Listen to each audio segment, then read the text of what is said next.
স্বাগতম নবম ও দশম শ্রেণীর শিক্ষার্থীরা। আজ আমরা অনুশীলনী 16.2 করব পরিমিতির। তাহলে চলুন শুরু করা যাক।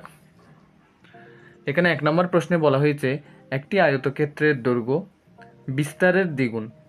আগে বুঝে নিই বিস্তার কী জিনিস, দৈর্ঘ্য কী জিনিস।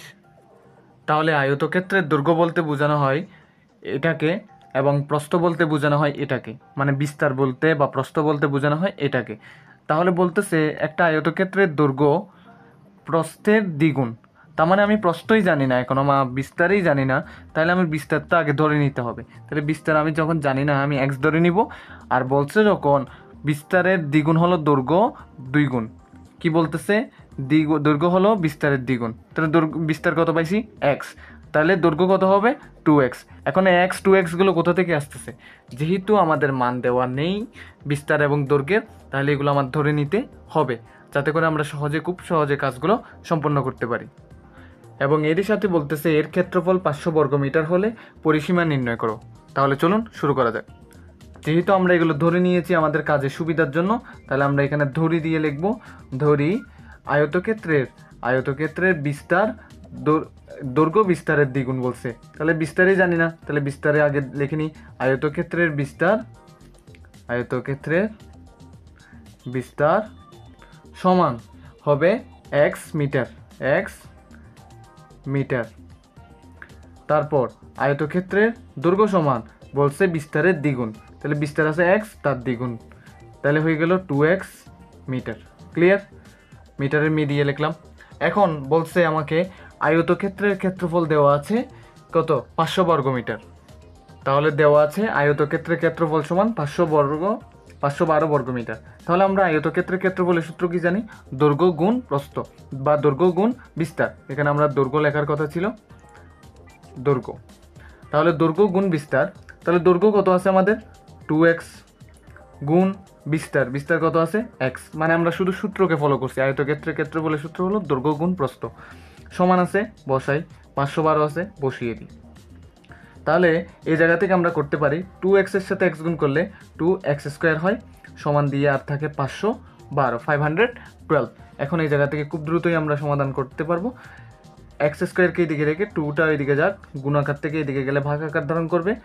512 এখান থেকে বের করে ফেলি, তাহলে পাচ্ছি 256। এই জায়গা থেকে তাহলে এক্সের উপর থেকে স্কোয়ারটা যদি আমি সরাই দিই, ওই পাশে গিয়ে আমার কি হয়ে যাবে? ওই পাশে গিয়ে আমার রুট হয়ে যাবে। তাহলে 256-র উপর যদি আমার রুট হয়ে যায়, তাহলে সুতরাং x সমান আমরা পাচ্ছি কত? 16। তার মানে আমার x কাকে ধরছিলাম? বিস্তারকে ধরছিলাম। x কাকে ধরছিলাম? আমরা x ধরছিলাম বিস্তারকে। তাহলে আমরা এখন লিখতে পারি আয়তক্ষেত্রের বিস্তার সমান 6 মিটার, মানে 16 মিটার। আবার 6 মিটার বলে ফেলছি, 16 মিটার। আর আয়তক্ষেত্রের দৈর্ঘ্য পেয়েছিলাম কত? আয়তক্ষেত্রের দৈর্ঘ্য বলছিল বিস্তারের দ্বিগুণ, দৈর্ঘ্য হলো বিস্তারের দ্বিগুণ। তাহলে বিস্তার কত আছে? 16, 16-র সাথে দ্বিগুণ হবে, তাহলে 16 গুণ 2 কত হয়? 32 মিটার। খুব সহজেই আমরা বের করে ফেলতে পারছি। এখন আমাদের সর্বশেষ যেটা বের করতে বলছে এটা হলো পরিসীমা। তাহলে পরিসীমার সূত্র কি জানি? পরিসীমার সূত্র হলো আয়তক্ষেত্রের পরিসীমা সমান আমরা জানি 2 ইন্টু দৈর্ঘ্য যোগ প্রস্থ। তাহলে 2 ইন্টু দৈর্ঘ্যের মান কত? 32 লিখে দেন, যোগ প্রস্থের মান কত? 16, তাহলে লিখে দেন। তাহলে 32 আর 16 যোগ করলে কত হয়? 48। তাহলে 2 ইন্টু 48, আর আমরা পাচ্ছি 2-র সাথে 48 গুণ করলে 96 মিটার। তাহলে আমরা পেয়ে গেলাম আয়তক্ষেত্রের পরিসীমাটা হলো 96 মিটার। এবার দেখি 2 নম্বরে বলা হয়েছে একটি জমির দৈর্ঘ্য 80 মিটার এবং প্রস্থ 60 মিটার। খুব সুন্দর করে দেখি বুঝতে পারতেছি দৈর্ঘ্য আর প্রস্থ ভিন্ন ভিন্ন আছে, আর তার মানে এটা একটা আয়তক্ষেত্র। আর এরপরে কি বলছে দেখি, ওই জমির মাঝে একটা পুকুর খনন করা হলো।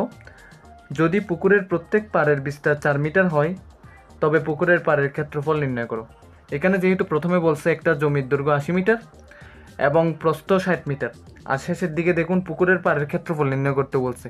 তাহলে যেহেতু ক্ষেত্রফল শব্দটা আসছে, তাহলে আগে জমির ক্ষেত্রফলটাই আমরা বের করে ফেলি দৈর্ঘ্য গুণ প্রস্থ করে। তাহলে একটা আয়তক্ষেত্র আঁকলাম, একটা জমি আঁকলাম বলতে গেলে, এই বাইরের চতুর্ভুজটা একটা আঁকলাম, এটাই হলো জমি। জমির দৈর্ঘ্য দেওয়া আছে 80 মিটার এবং প্রস্থ দেওয়া আছে 60 মিটার। তাহলে আমরা লিখলাম দেওয়া আছে দিয়ে। এখন এখান থেকে আমরা জমির ক্ষেত্রফলটা নির্ণয় করে ফেলবো।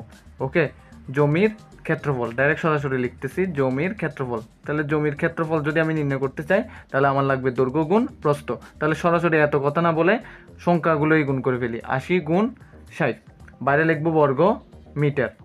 সবসময় ক্ষেত্রফল করলে বর্গ শব্দটা লিখতে হবে, একক যেটা থাকুক।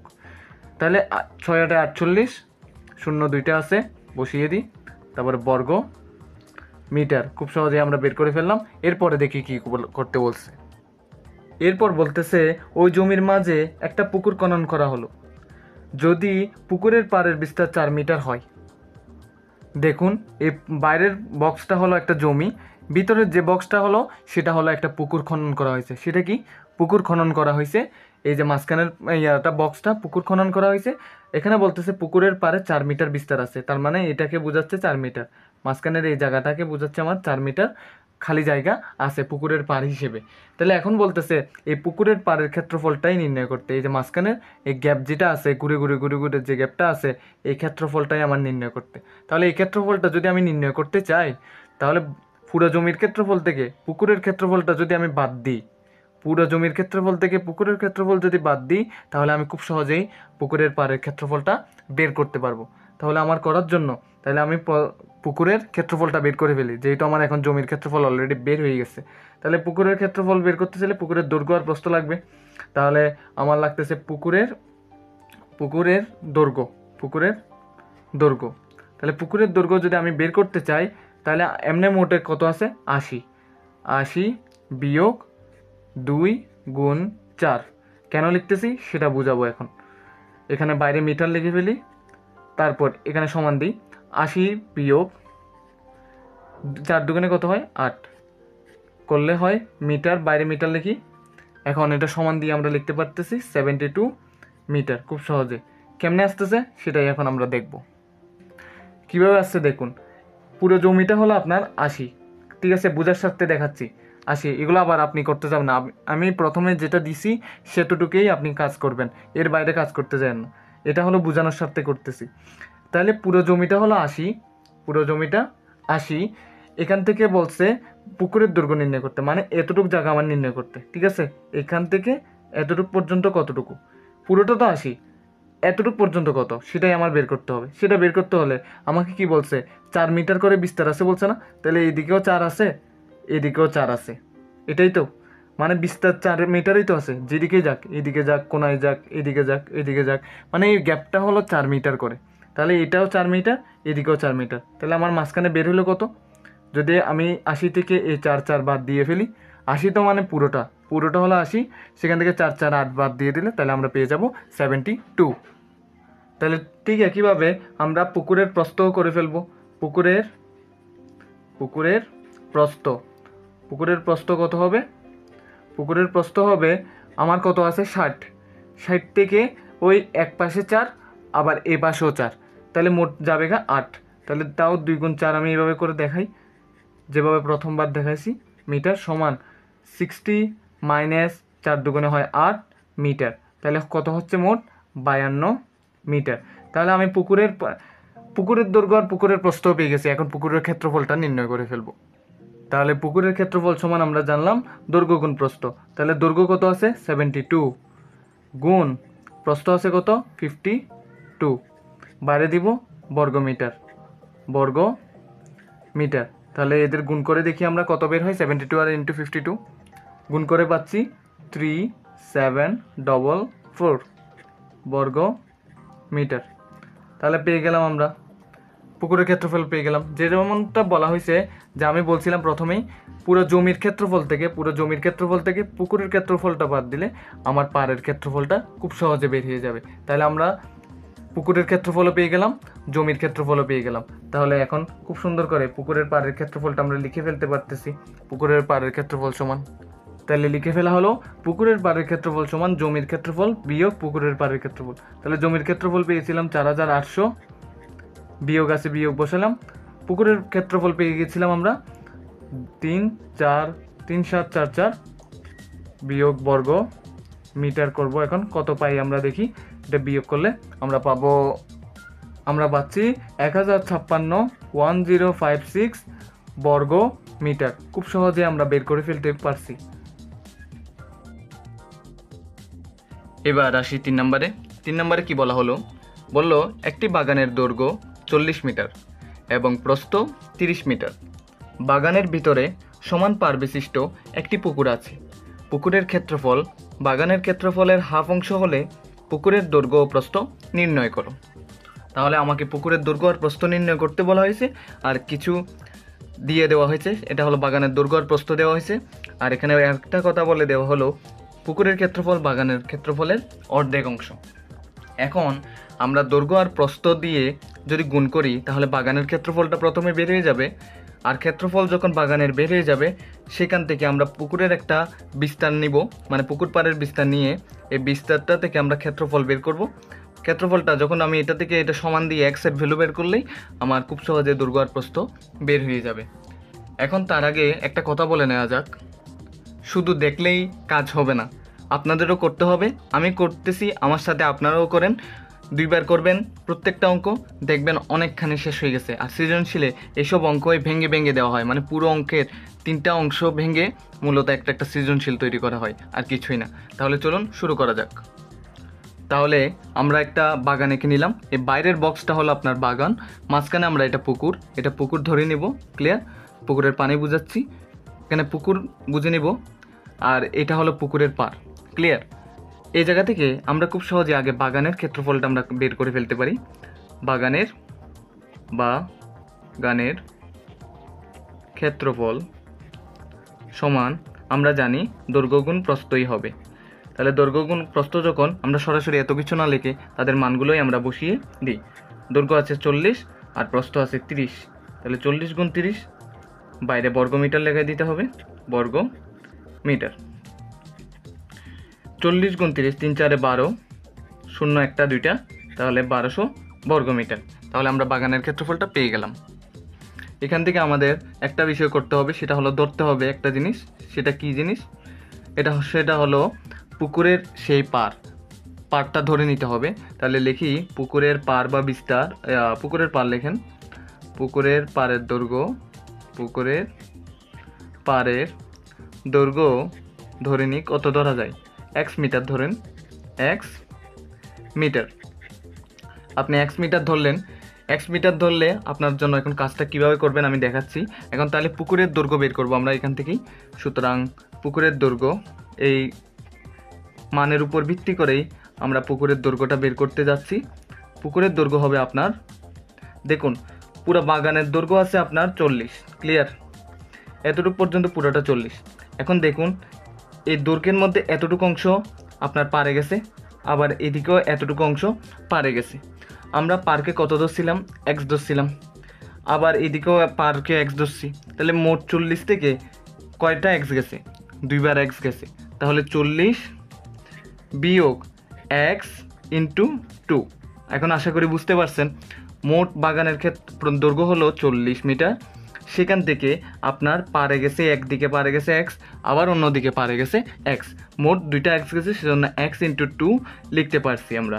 তাহলে এখানের মধ্যে আমরা মিটার লিখবো, মিটারের মিডিয়ে এই জায়গা থেকেই 40 বিয়োগ 2-র সাথে x গুণ করলে আমরা 2x লিখবো, বাইরে মিটারটা দিয়ে সংবোধন করে রেখে দিব। ঠিক একইভাবে আমরা প্রস্থটাও একইভাবে করব। আমরা আশা করি এটা বোঝানোর আপনাদের আর প্রয়োজন পড়বে না আমার। পুকুরের প্রস্থ সমান, প্রস্থ ছিল 30 বিয়োগ ওই একইভাবে দুই দিকে বিস্তার যাবে x পরিমাণ, তাই x ইন্টু 2 মিটার। এই জায়গা থেকে 30 বিয়োগ 2x লেখা যাচ্ছে, আর মিটারটা আমরা বাইরে রাখতে পারতেছি। এগুলোর উপর ভিত্তি করে এখন এই পুকুরের দৈর্ঘ্য আর প্রস্থ যেগুলো আমাদের ধরে নেওয়ার উপর ডিপেন্ডেন্ট করে আসছে, সেটার উপরেই আমরা পুকুরের ক্ষেত্রফল আমরা নির্ণয় করতে পারি। সেটা হলো পুকুরের ক্ষেত্রফল সমান আমরা জানি এখন হবে দৈর্ঘ্য গুণ প্রস্থ। তাহলে দৈর্ঘ্য যা আছে তা লিখুন 40 মাইনাস 2x মানে 40 মাইনাস 2x, প্রস্থ আছে 30 মাইনাস 2x। গুণ আকারে লিখলে পাশাপাশি এইভাবেই বসবে। ক্লিয়ার? তাহলে আমরা এখানে পাশে বর্গমিটার লিখে দিতে পারতেছি। এখন আমরা বইয়ের দিকে যাব। এখানে একটু লক্ষ্য করুন, এখানে বলছে পুকুরের ক্ষেত্রফল বাগানের ক্ষেত্রফলের হাফ অংশ হলে। ঠিক আছে? তাহলে আমরা প্রশ্নমতে দিয়ে একটা কাজ করব, সেটা হলো পুকুরের ক্ষেত্রফল আমাদের বলা হয়েছে বাগানের ক্ষেত্রফল অর্ধেক হলে। তাহলে পুকুরের ক্ষেত্রফল যা আছে তা লিখে ফেলুন, 40 minus 2x into 30 minus 2x ঠিক আছে। ইন্টু কোথায় আপনারা আবার জিজ্ঞেস করবেন অনেকে না বুঝে। Bracket close, bracket open, bracket বন্ধ হয়েছে, ব্র্যাকেট শুরু হয়েছে, তার মানে মাঝখানে কিছু নয়, মানে গুণ আছে। তাহলে পুকুরের ক্ষেত্রফল সমান বাগানের অর্ধেক অংশ, বাগানের ক্ষেত্রফলের অর্ধেক অংশ। তাহলে আমরা এখন দেখব বাগানের ক্ষেত্রফলটা কত। এখানে আমরা দেখতে পাচ্ছি বাগানের ক্ষেত্রফল 1200 বর্গ মিটার। তাহলে আমি 1200 বর্গ মিটারের অর্ধেক ধরলেই আমরা পাবো 1200 গুণ অর্ধেক। ঠিক আছে, আমাকে বলছে পুকুরের ক্ষেত্রফল বাগানের ক্ষেত্রফলের অর্ধেক। প্রথমে পুকুরের ক্ষেত্রফল লিখছি, আবার পুকুরের ক্ষেত্রফল দিয়ে বাগানের ক্ষেত্রফল এরভাবে লিখছি, মানে দুইটা ইস্যুকেই নিচ্ছি আমরা। নিয়ে আমরা এখান থেকে এক্সের ভ্যালু বের করতে পারলেই আমরা খুব সহজেই পুকুরের দৈর্ঘ্য আর প্রস্থ পেয়ে যাব। তাহলে চলুন কথা না বাড়িয়ে কাজ শুরু করা যাক। 40 × 30, মানে প্রথমে আমি দেখাই আপনাদের, 40-র সাথে 30 - 2x গুণ করবেন, -2x এর সাথে তারপর আবার 30 - 2x গুণ করবেন। আশা করি আপনারা ক্লিয়ার। 2 দিয়ে আপনি 1200কে কাটলে আপনি পাবেন 600, 6 দুগুণে 12, 0 দুইটা বসে যাবে। এই জায়গা থেকে আপনি 40-র সাথে এটা গুণ করেন, তাহলে পাচ্ছেন 1200, দেখেন 3 4 12, দুইটা 0, মাইনাস 4 দুগুণে 8, 80x পাচ্ছেন, মাইনাস 30 × 2 মানে 60x, মাইনাসে মাইনাসে হচ্ছে প্লাস, 2 2 4, x × x, x² সমান 600। এখান থেকে খুব সহজে লেখা গেল। আমরা একটু কাজটাকে এখানে গুছিয়ে নেওয়ার টাইম হয়ে গেছে। 4x² আপনি নিয়ে আসেন আগে, তারপর এই দুইজনকে কাজ করেন, -80x, -60, তারপর মানে -140x। এই 1200 টাকা প্লাস আকারে আছে, তাহলে প্লাস আকারেই থাকুক। এদিকে চলে আসে -600 হবে, যোগ 0, পক্ষান্তরের সময় যোগ থাকলে সমান চিহ্নের আরেক পাশে চলে আসছে, বিয়োগ হয়ে গেছে। 4x² লিখতে পারতেছি, এখান থেকে -140x, এই জায়গা থেকে আমরা +600 লিখতে পারতেছি খুব অনায়াসে। কীভাবে? 1200 থেকে 600 গেলে আর থাকে 600। তাহলে এই জায়গা থেকে আমরা লিখতে পারি, 4টা কমন নিয়ে ফেলি আমরা। 4টা যদি আমরা কমন নিই, x² থাকতেছে, 140 থেকে 4কে দিয়ে ভাগ করলে আমরা পাই 35x, প্লাস 600কে 4 দিয়ে ভাগ করলে পাই আমরা 150। এই জায়গা থেকে আমাদের এই জিনিসটা ক্যান্সেল আউট হয়ে যাবে, আর থাকবে x² - 35x প্লাস 150। এখন বলবেন এই 4টা কীভাবে ক্যান্সেল আউট হইল? দেখুন এই 4টা কী আকারে আছে? গুণ আকারে এই ব্র্যাকেটের সাথে। তাহলে ওই পাশে যখন যাবে তখন ভাগাকার হবে, তাহলে 0কে দিয়ে যখন 4কে ভাগ করবে আবার 0 চলে আসবে। তো এত লম্বা কাহিনী না করে সরাসরি আমরা কাজে চলে আসলাম। এখান থেকে আমরা মিডল টার্ম ব্রেকআপ করতে পারি কিভাবে?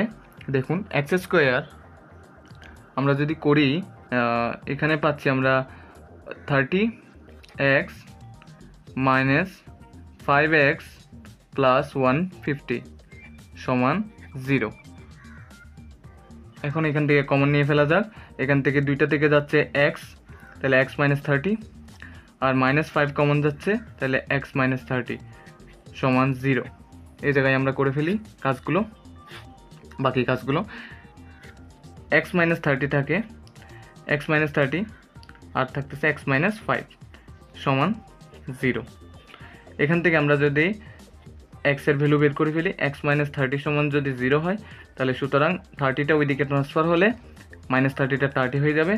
অথবা দিয়ে আমরা কাজটা এভাবে করতে পারি, x - 5 সমান যদি 0 হয়, তাহলে x সমান হয়ে যাচ্ছে আমার 5। আশা করি আপনারা ক্লিয়ার। এখন এই দুইটা ভ্যালু থেকে আমরা কোন ভ্যালুটা নিব? একটা 30 আসছে, একটা 5 আসছে।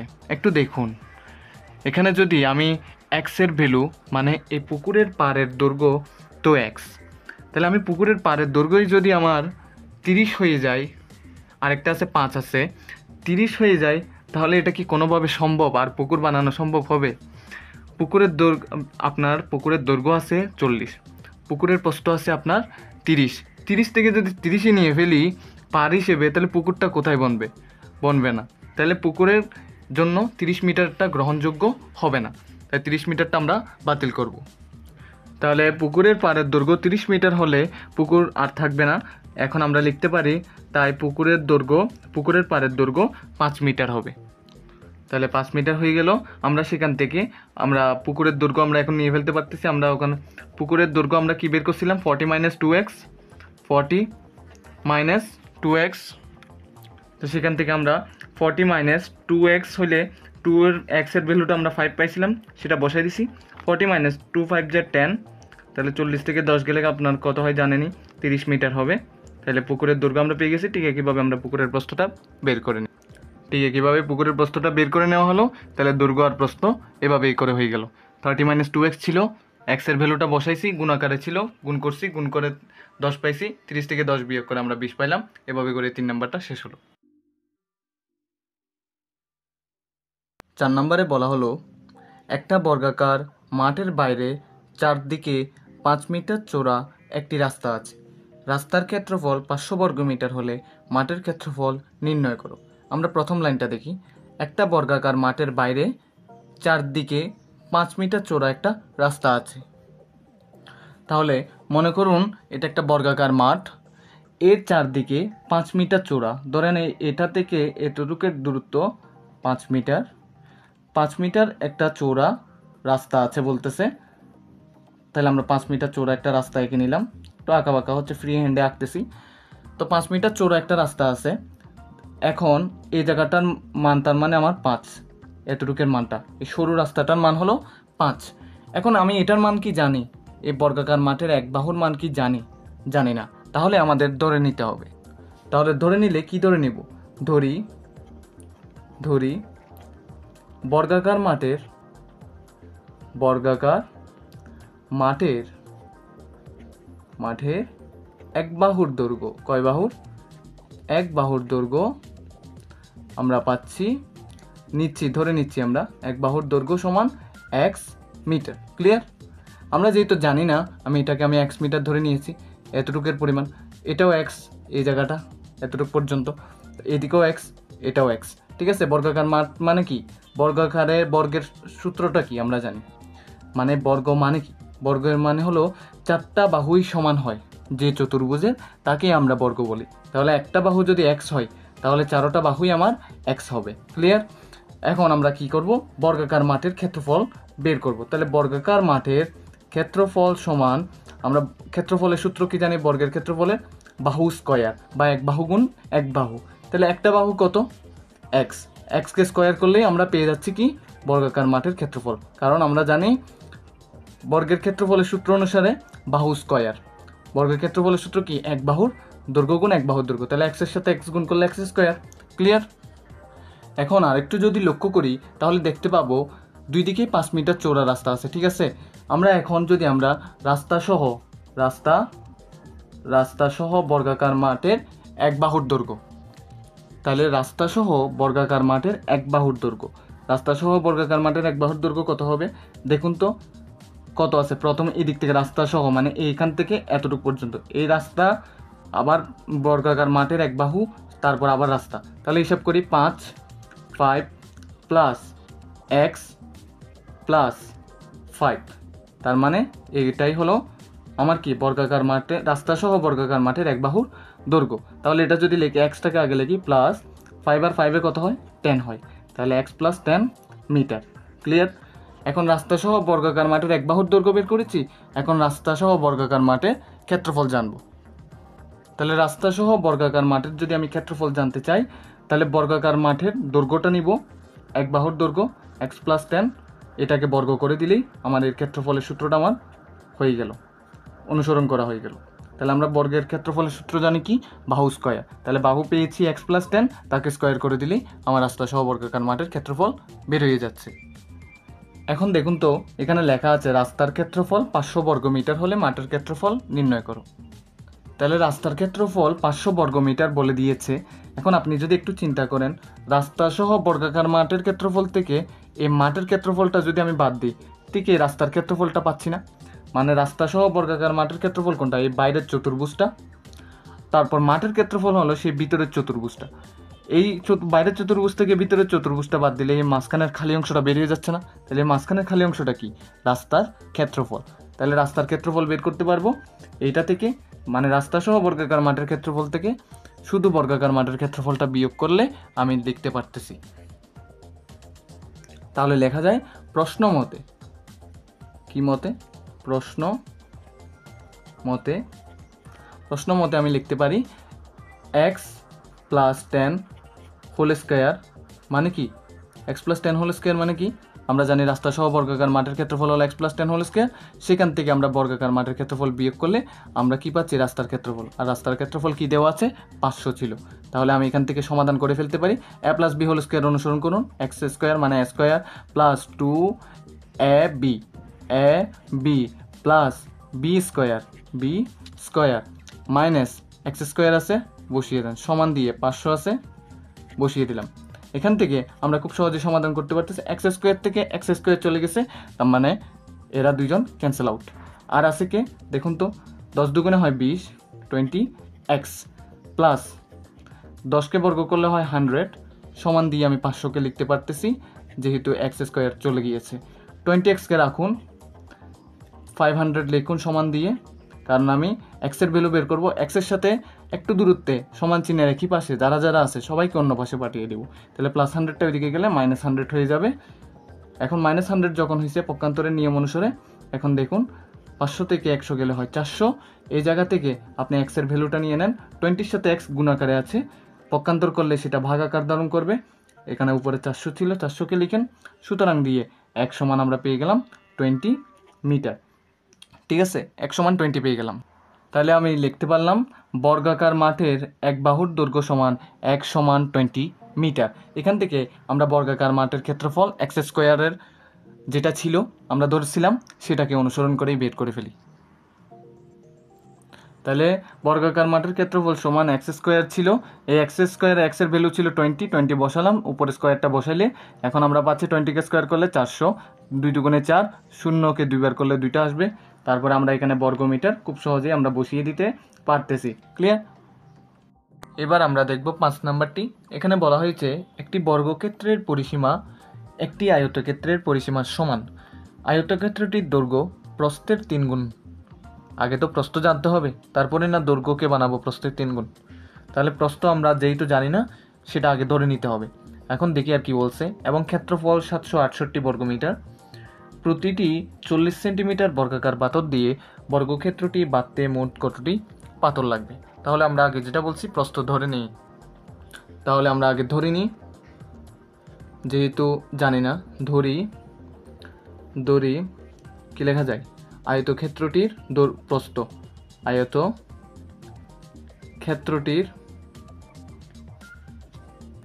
আয়তক্ষেত্রটির প্রস্থ কত পাচ্ছি আমরা ধরে নিব প্রস্থ x মিটার। ক্লিয়ার? x মিটার ধরে নিই। এবং যেহেতু বলছে আয়তক্ষেত্রটির দৈর্ঘ্য প্রস্থের 3 গুণ, তাহলে প্রস্থ আছে x, তার সাথে যদি 3 গুণ করি আমরা পাচ্ছি 3x মিটার। ক্লিয়ার?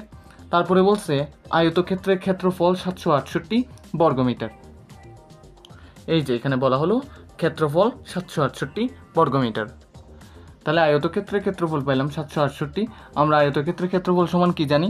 দৈর্ঘ্য গুণ প্রস্থ, তাই না? তাহলে দৈর্ঘ্য কত আছে? 3x গুণ প্রস্থ, দৈর্ঘ্য গুণ প্রস্থ বলছিলাম, প্রস্থ কত আছে? x। সমান দেন, সমানটা এখানে দিলে এখানে দেন, 768 আছে লেখেন। 3x এর সাথে 3x গুণ করলে 3x স্কোয়ার, সমান দিয়ে আপনাকে এখানে নিয়ে আসি আমি সমানটা 768। এখন 768কে আপনি 3 দিয়ে ভাগ করবেন, কারণ এটা 3টা x এর সাথে গুণ আকারে আছে। তাহলে ভাগ করলে 768 ভাগ 3। তাহলে আমরা যদি আমি এটাকে ভাগ করি, x স্কোয়ার সমান পাচ্ছি আমরা 256। এখন এটাকে যদি মডিফাই করি, x সমান কত? তাহলে স্কোয়ার রুট এসে যাবে। স্কোয়ারটা যদি আমি উঠাই ফেলি x এর উপর থেকে, এদিকে রুট এসে যাবে আপনার। যদি রুট এসে যায়, সুতরাং x সমান আমি লিখতে পারি, x সমান আমার লেখা যায়, x সমান কত আসতেছে? 256কে রুট করলে আমরা পাবো 16। তার মানে x সমান মানে কি? x মানে কাকে ধরছিলাম? এই যেখানে দেখুন প্রস্থকে ধরছিলাম। তাহলে আয়তক্ষেত্রের প্রস্থ হলো 16 মিটার। তাহলে যেমন পাইলাম তেমনই লেখা হলো। আয়তক্ষেত্রের প্রস্থ পেয়ে গেলাম কত? 16 মিটার। তাহলে আয়তক্ষেত্রের দৈর্ঘ্য লিখতে পারি। আয়তক্ষেত্রের দৈর্ঘ্য কি ছিল? 3x ছিল, 3x। তাহলে 3x লেখা যাক। তাহলে 3 গুণ x, 3 গুণ x, x এর ভ্যালু কি? 16 বসাইলাম।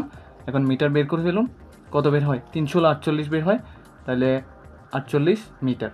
আমরা দৈর্ঘ্যও পেয়ে গেলাম, প্রস্থও পেয়ে গেলাম।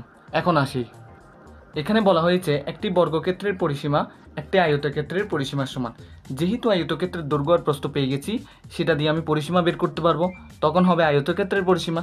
যে আয়তক্ষেত্রের পরিসীমা আসবে সেটাকে আমি বর্গক্ষেত্রের পরিসীমা বানায় ফেলতে পারবো প্রশ্ন অনুসারে। তাহলে চলুন, আমরা আয়তক্ষেত্রের পরিসীমা সমান জানি 2 ইন্টু দৈর্ঘ্য যোগ প্রস্থ।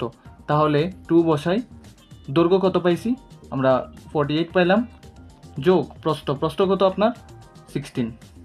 তাহলে আমরা 48 আর 16 যোগ করলে আমরা পাবো 64, 64-এর সাথে 2 গুণ করলে পাবো আমরা 128 মিটার। ক্লিয়ার? এখন আমরা সেটাকে বলতে পারি বর্গক্ষেত্রের পরিসীমা। তাহলে লিখতে পারি প্রশ্ন মতে, কি মতে? প্রশ্ন মতে ওই যে দেখাইলাম বর্গক্ষেত্রের পরিসীমা, বর্গক্ষেত্রের পরিসীমা কত পাইলাম? বর্গক্ষেত্রের পরিসীমা হলো আয়তক্ষেত্রের পরিসীমার সমান। তাহলে আয়তক্ষেত্রের পরিসীমা পাইছি 128 মিটার, তাহলে এটা 128 মিটার হয়ে যাবে। যে মাত্র বর্গক্ষেত্রের পরিসীমা পাইছি সেখান থেকে আমরা বর্গক্ষেত্রের এক বাহুর দৈর্ঘ্য বের করব, কারণ আমাদের একমাত্র উদ্দেশ্য হলো বর্গাকার পাথর দিয়ে বর্গক্ষেত্রটি কতটি মোট পাথর লাগবে। তার মানে বর্গক্ষেত্রটি যদি জানতে হয়, বর্গাকার পাথর দিয়ে বর্গক্ষেত্রটি বাঁধতে কতটি পাথর লাগবে সেটা যদি জানতে হয়, আমাদের বর্গাকার পাথরের ক্ষেত্রফল জানতে হবে, সঙ্গে বর্গক্ষেত্রটিরও ক্ষেত্রফল জানা লাগবে। এখান থেকে তাহলে খুব সহজেই আমরা বর্গক্ষেত্রের এক বাহুর দৈর্ঘ্য আমরা খুব সহজেই বের করতে পারবো। কিভাবে? আমরা জানি পরিসীমা সমান হলো সবগুলো বাহুর যোগফল, ঠিক আছে? তো সবগুলো বাহুর যোগফল, আর বর্গক্ষেত্রে 4টি বাহুই যেহেতু সমান, তাহলে বর্গক্ষেত্রে আবার 4টি বাহুই থাকে, তাহলে আমরা 4 দিয়ে ভাগ করলে আমরা খুব সহজেই বর্গক্ষেত্রের এক বাহুর দৈর্ঘ্যটা পেয়ে যাব। 128কে যদি আমি 4 দিয়ে ভাগ করি আমরা পাচ্ছি 32 মিটার। তাহলে এখান থেকে আমরা বর্গক্ষেত্রের ক্ষেত্রফল বের করতে পারি। তাহলে বর্গক্ষেত্রের ক্ষেত্রফল আমরা বের করে ফেলতে পারতেছি। 32 এক বাহুর দৈর্ঘ্য পাইছি, তাকে স্কোয়ার করলে আমরা পেয়ে যাচ্ছি কত বর্গক্ষেত্রের ক্ষেত্রফলটা। তাহলে এটাকে যদি স্কোয়ার করি আমরা পাবো 1024 বর্গ মিটার। ক্লিয়ার? তাহলে আমার বর্গক্ষেত্রের ক্ষেত্রফল জানা হয়ে গেল। এখন বর্গাকার পাথরের ক্ষেত্রফল জানতে হবে। এখানে বলা হয়েছে প্রতিটি 40 সেন্টিমিটার বর্গাকার পাথর দিয়ে, এখানে 40 সেন্টিমিটারের কথা বলা হয়েছে, কিন্তু আমরা বের করেছি কি মিটারে। দেখুন তো ক্ষেত্রফল বের করছি কিসে? মিটারে। যদি আমি মিটারে বের করি আর ওইটা আছে সেন্টিমিটারে, দুইটার একক যদি সমান না হয় তাহলে আমরা কি কাজ করতে পারবো? তাই আমাদের প্রথম কাজ হবে ওই বর্গাকার পাথরের সেন্টিমিটারে যেটা আছে একক সেটাকে আমার মিটারে নিয়ে আসা। যেহেতু 40 সেন্টিমিটার আছে বর্গাকার পাথরের দৈর্ঘ্য, তাহলে আমি এখান থেকে লিখতে পারি দেওয়া আছে বর্গাকার পাথরের দৈর্ঘ্য সমান 40 সেন্টিমিটার। এটাতে যদি আমি মিটারে নিতে চাই 100 দিয়ে ভাগ করলে হবে। কেন 100 দিয়ে ভাগ করব? আমরা জানি 100 সেন্টিমিটার সমান 1 মিটার, তাহলে 100 দিয়ে ভাগ করলে আমি মিটারে নিতে পারবো। এটাকে যদি আমি ভাগ করি 0 চলে গেছে, 4কে 10 দিয়ে ভাগ করলে 0.4 মিটার। আশা করি আপনারা বুঝতে পারছেন। এই জায়গা থেকে আমি বর্গাকার পাথরের ক্ষেত্রফলটাও বের করে ফেলতে পারবো। বর্গাকার পাথরের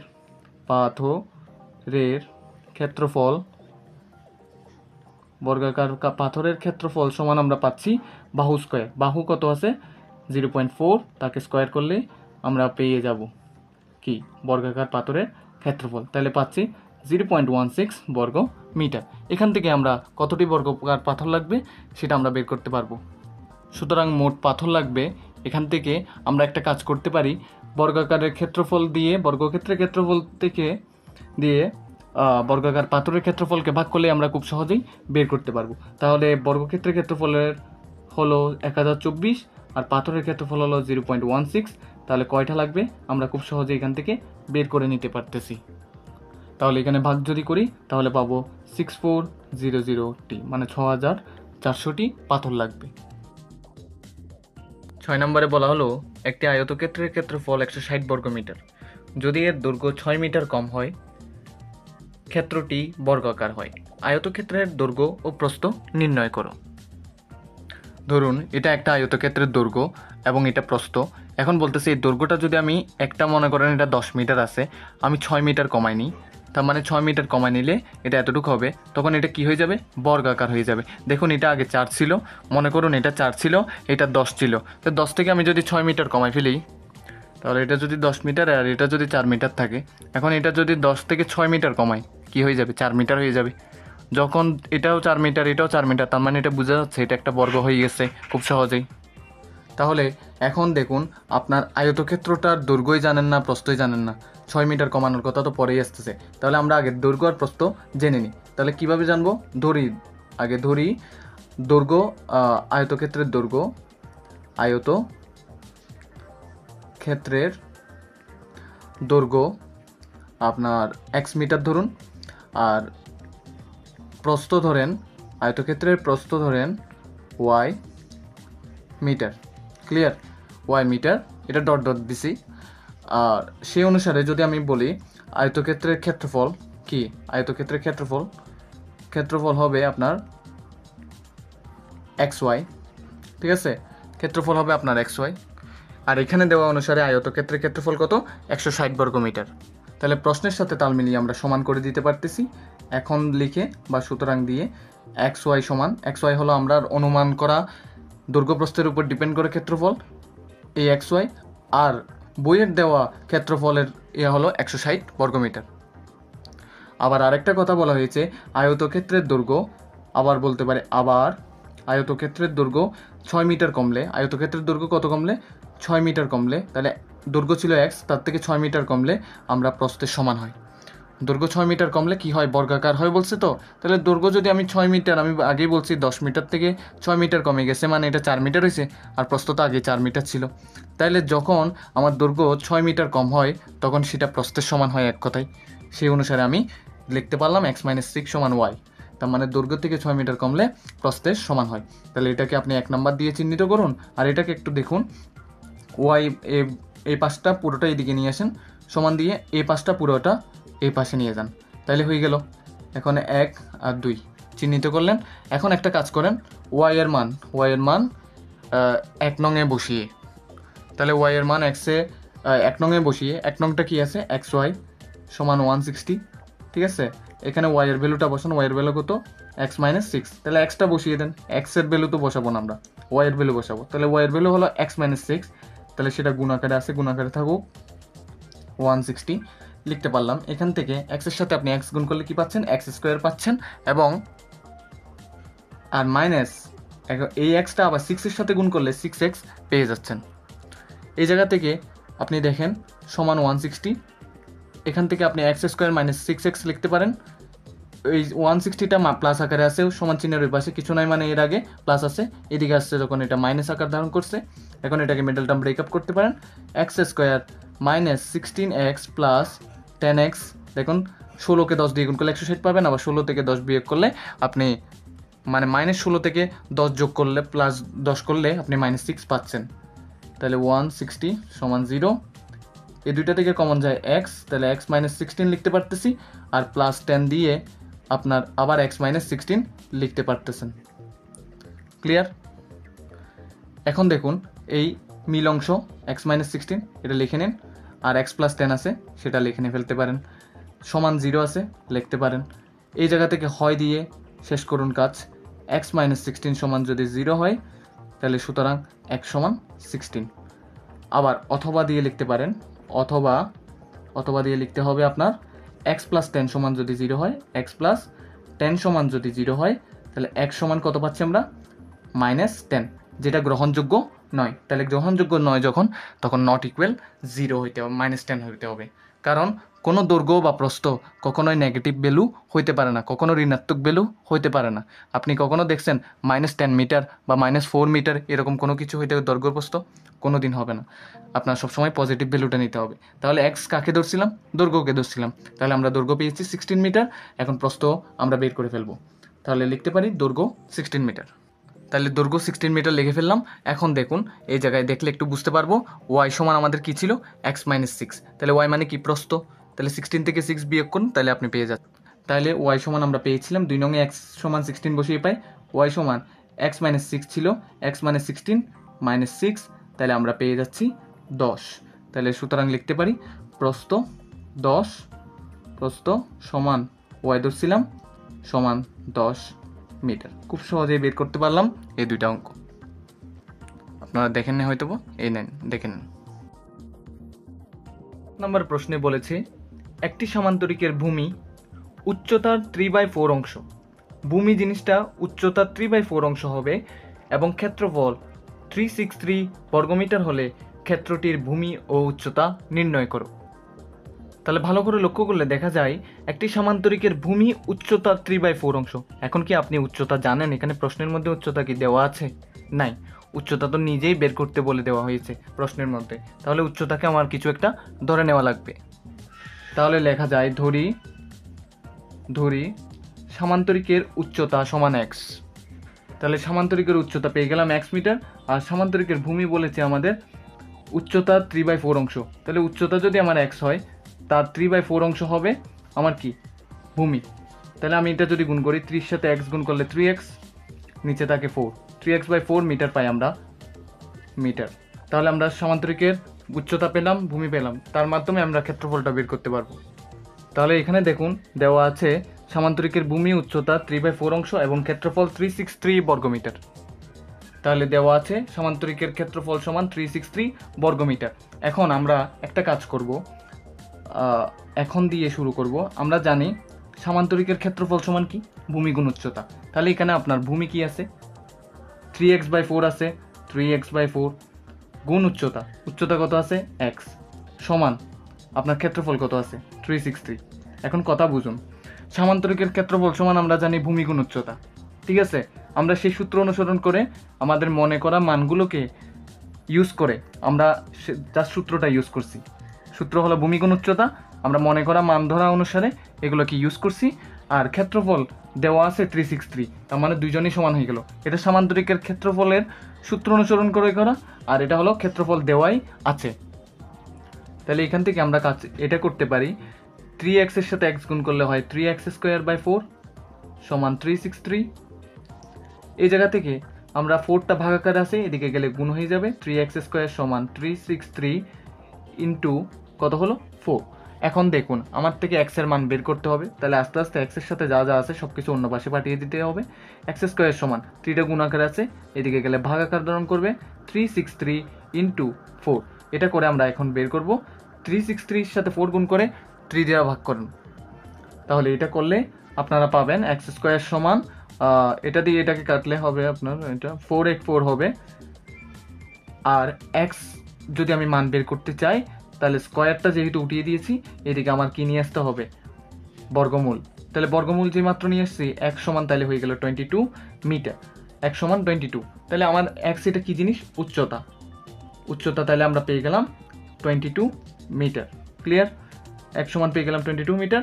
আর ভূমি সমান আমরা পাবো এখন, ভূমি আপনার কত আছে? 3x/4। তাহলে 3 ইন্টু x মানে কি? 22 ভাগ 4। তাহলে এটা করুন, এটা করলে আপনি পাবেন 16.5 মিটার। তাহলে খুব সহজেই আমরা 7 নম্বর অঙ্কটাও সমাধান করে ফেললাম। এবার আমরা 8 নম্বর অঙ্কের দিকে থাকবো, আপনারা হয়তো বা দেখেন নাই। তাহলে 3 ইন্টু 22/4 মানে 3 ইন্টু 22 কোথা থেকে আসলো? 3x/4 ভূমি ছিল আমাদের। দেখুন এই যে ভূমি ছিল 3x/4, তাহলে x এর জায়গায় আমরা x এর ভ্যালুটা বসিয়েছি। x এর ভ্যালু আমরা কত বের করলাম? 22। তাহলে 3 ইন্টু 22 ভাগ 4, তার মানে 16.5 মিটার পেয়ে গেলাম। এবার আমরা 8 নাম্বারটা দেখব। এখানে বলা হয়েছে একটি সামান্তরিকের ক্ষেত্রফল একটি বর্গক্ষেত্রের সমান। এখানে বর্গক্ষেত্রের সমান বলতে বোঝানো হয়েছে বর্গক্ষেত্রের ক্ষেত্রফলের সমান, মানে সামান্তরিকের ক্ষেত্রফলটা বর্গক্ষেত্রের ক্ষেত্রফলের সমান। আর বলা হয়েছে সামান্তরিকের ভূমি 125 মিটার এবং উচ্চতা 5 মিটার হলে বর্গক্ষেত্রের কর্ণের দৈর্ঘ্য নির্ণয় করো। তাহলে সামান্তরিকের ভূমি দিয়ে দিচ্ছে, উচ্চতা দিয়ে দিচ্ছে। তাহলে খুব সহজে আমরা সামান্তরিকের ক্ষেত্রফল সূত্র জানি, আমরা সামান্তরিকের ক্ষেত্রফল সমান ভূমি গুণ উচ্চতা, সেটাকে অ্যাপ্লাই করে আমরা ভূমি আর উচ্চতাগুলো গুণ করে সামান্তরিকের ক্ষেত্রফল বের করতে পারবো। সেখান থেকে বর্গক্ষেত্রের ক্ষেত্রফল বলতে পারবো প্রশ্ন মতে, যে মাত্র বলতে পারবো সেখান থেকে এক বাহুর দৈর্ঘ্য বের করে কর্ণের দৈর্ঘ্য বের করবো। তাহলে দেখি, চলুন করে ফেলি। তাহলে দেওয়া আছে সামান্তরিকের ভূমি এত, উচ্চতা এত। এখান থেকে আমরা জানি দিয়ে আমরা সামান্তরিকের ক্ষেত্রফলের সূত্র ইউজ করে খুব সুন্দরভাবে সামান্তরিকের ক্ষেত্রফলটা বের করতে পারবো। তাহলে এখান থেকে লেখা যায় সামান্তরিকের ক্ষেত্রফল সমান, তাহলে সামান্তরিকের ক্ষেত্রফল সমান ভূমি গুণ উচ্চতা। এখন ভূমির মান কত আছে? 125 মানে 125 মিটার, গুণ আছে বসাই, উচ্চতা কত? 5। যখন আমরা গুণ করব এখানে আমরা পাবো বর্গ মিটার, কারণ ক্ষেত্রফলে যেটা একক থাকুক তার সাথে আমাদের বর্গ লাগিয়ে দিতে হবে। তাহলে 125 গুণ 5 করলে হবে 625 বর্গ মিটার। তাহলে আমরা সামান্তরিকের ক্ষেত্রফল পেয়ে গেলাম। তাহলে এখানে কি বলছে আমরা দেখি। তাহলে এখানে খুব সহজভাবেই বলছে একটা সামান্তরিকের ক্ষেত্রফল বর্গক্ষেত্রের ক্ষেত্রফলের সমান। তাহলে আমরা সামান্তরিকের ক্ষেত্রফলকে আমরা এখন বর্গক্ষেত্রের ক্ষেত্রফলের মানস্বরূপ আমরা তুলনা করতে পারবো। মানে সামান্তরিকের ক্ষেত্রফল বেরিয়েছে 625 বর্গমিটার, সেটাকে আমরা বর্গক্ষেত্রের ক্ষেত্রফল নামে বলতে পারবো। তাহলে এখান থেকেই লেখা যাক প্রশ্ন মতে বর্গক্ষেত্রের ক্ষেত্রফল সমান বর্গক্ষেত্রের ক্ষেত্রফল সমান আপনার এটাই, মানে সামান্তরিকের ক্ষেত্রফলের সমান বলছে। তাহলে আমার সামান্তরিকের ক্ষেত্রফল বেরিয়েছে 625 বর্গমিটার। তাহলে আমি বর্গক্ষেত্রের ক্ষেত্রফল 625 বর্গমিটার লিখতে পারতেছি প্রশ্নের কথা অনুসারে। এখন আমাদের বর্গের কর্ণের দৈর্ঘ্য বের করতে বলা হয়েছে। তাই এখন দেখুন এটা থেকে আমি কর্ণের দৈর্ঘ্যে কীভাবে পৌঁছাবো। আমরা জানি কর্ণের দৈর্ঘ্য সমান √2a। এ মানে কি? এ মানে এক বাহুর দৈর্ঘ্যকে বোঝায়। তাহলে আমার এই ক্ষেত্রফল থেকে আমার এক বাহুর দৈর্ঘ্য বের করে নিতে হবে। যদি আপনি ক্ষেত্রফল থেকে এক বাহুর এভাবে বর্গক্ষেত্রের এক বাহুর দৈর্ঘ্য বের করে নিতে চান, তাহলে যে ক্ষেত্রফলটা থাকবে তাকে আপনি রুট করে দিবেন খুব সহজেই। তাহলে আপনার এক বাহুর দৈর্ঘ্য বের হয়ে যাবে। তাহলে √625কে করলে তাহলে আমরা পাবো 25 মিটার। ক্লিয়ার? যে মাত্র এক বাহুর দৈর্ঘ্য হয়ে গেছে, আর বর্গ থাকবে না, কারণ এটা ক্ষেত্রফল নয়। ক্ষেত্রফল থাকলে আপনার বর্গ শব্দটা ইউজ হবে। এখন আমরা লিখতে পারি, আমরা জানি বর্গক্ষেত্রের কর্ণের দৈর্ঘ্য সমান, আমরা জানি বর্গক্ষেত্রের কর্ণের দৈর্ঘ্য সমান, কোন ক্ষেত্রের? বর্গক্ষেত্রের কর্ণের দৈর্ঘ্য সমান, সূত্রটা কি ছিল? √2 আর এ বাইরে, √2a, মানে এটা রুটের বাইরে। তাহলে √2 লিখুন, ইন্টু দিয়ে এর মানটা কত বেরিয়েছে আমার, মানে এক বাহুর দৈর্ঘ্যের মান কত বেরিয়েছে?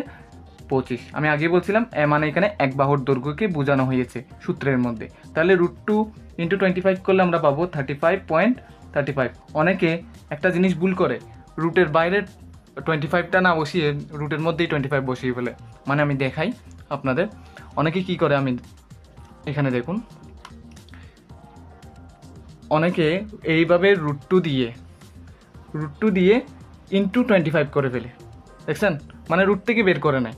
তাহলে আপনার কি করতে হবে, ভালো করে দেখুন, √2 লিখছেন না, এই বাটনটা ইউজ করতে হবে।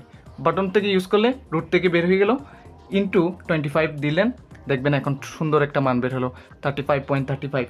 এখন বের হয়ে যাবে আপনার। ক্লিয়ার? এই ভুলটা করবেন না। তাহলে 35.35 মিটার, 35.35 হবে না, পয়েন্টের পর থেকে সব কিছু একটা একটা করে বলতে হয়। এবার আমরা দেখব 9 নাম্বারটি। এখানে বলা হয়েছে একটি সামান্তরিকের বাহুর দৈর্ঘ্য 30 সেন্টিমিটার এবং 26 সেন্টিমিটার। এর ক্ষুদ্রতম কর্ণটি 28 সেন্টিমিটার হলে অপর কর্ণের দৈর্ঘ্য কত তা নির্ণয় করতে বলা হয়েছে। তাহলে এখানে আমি একটা সামান্তরিক আঁকছি। এর বলা হয়েছে একটা বাহুর দৈর্ঘ্য 30 সেন্টিমিটার এবং একটি বলা হয়েছে 26 সেন্টিমিটার। তাহলে আমি এটাকে 30 সেন্টিমিটার ধরে নিই, এটাকে 30 সেন্টিমিটার ধরে নিই, আর এটাকে আমি 26 সেন্টিমিটার ধরে নিই। যদি এটা 30 ধরি, তাহলে এই নিচের বাহুটাও 30, কারণ সামান্তরিকের বিপরীত বাহুগুলো সমান হয়ে থাকে। তাহলে এটাও 26। ক্লিয়ার? এটাও কি হবে? 26। যদি এটা 30 হয়, এটা 30, আর এটা 26 হলে এটা 26, কারণ সামান্তরিকের বিপরীত বাহুগুলো সমান হয়। এখন আমাকে বলছে আবার ক্ষুদ্রতম কর্ণটি 28 সেন্টিমিটার। এখন ক্ষুদ্রতম কর্ণ কিভাবে চিনব? দেখুন, সামান্তরিক যেদিকে হেলে আছে, যেমন ধরেন এটা এদিকে হেলে আছে, তাহলে এদিকে হেলে থাকলে তার বিপরীত দিকে যে কর্ণটা যাবে, মানে এই কর্ণ যেটা গিয়েছে সেটাই হলো আমার ক্ষুদ্রতম কর্ণ। ক্লিয়ার? তাহলে ক্ষুদ্রতম কর্ণ কত বলছে? 28 সেন্টিমিটার। তাহলে আমি এটাকে 28 দিয়ে দিই। ঠিক আছে? এখন আমাকে বলছে এই বৃহত্তম কর্ণটা বের করতে। বৃহত্তম মানে বড় কর্ণটা বের করতে বলা হয়েছে। আর এটা তো এমনি এমনি বের হবে না, তাহলে একটা খুব সুন্দর করে একটা কিছু করা যাক। এটাকে সরাসরি একটা লম্ব টানা হোক এখান থেকে, আর এই বিন্দু থেকে, এই শীর্ষবিন্দু থেকে একটু করে বর্ধিত করা হোক, বর্ধিত করে ঠিক একইভাবে এখান থেকে লম্ব টানা হোক। যে মাত্র এই দুইটা করলাম, এটা লম্ব টেনে এটাও লম্ব টানলাম, এটাও লম্ব টানলাম, এই দুইটা লম্বই একজন আরেকজনের সমান হয়ে গেল, আয়ত সিস্টেমের হয়ে গেল। আর এই বাহুটা সমান হয়ে গেল। এখন আমার শুধু এমনি মুখে বললে তো হবে না, তাহলে আমার এখানে একটা শর্ত জুড়ে দিতে হবে, শর্তটা দিয়ে বুঝাই দিতে হবে যে এরা দুইজন সমান এবং এরা দুইজনও সমান।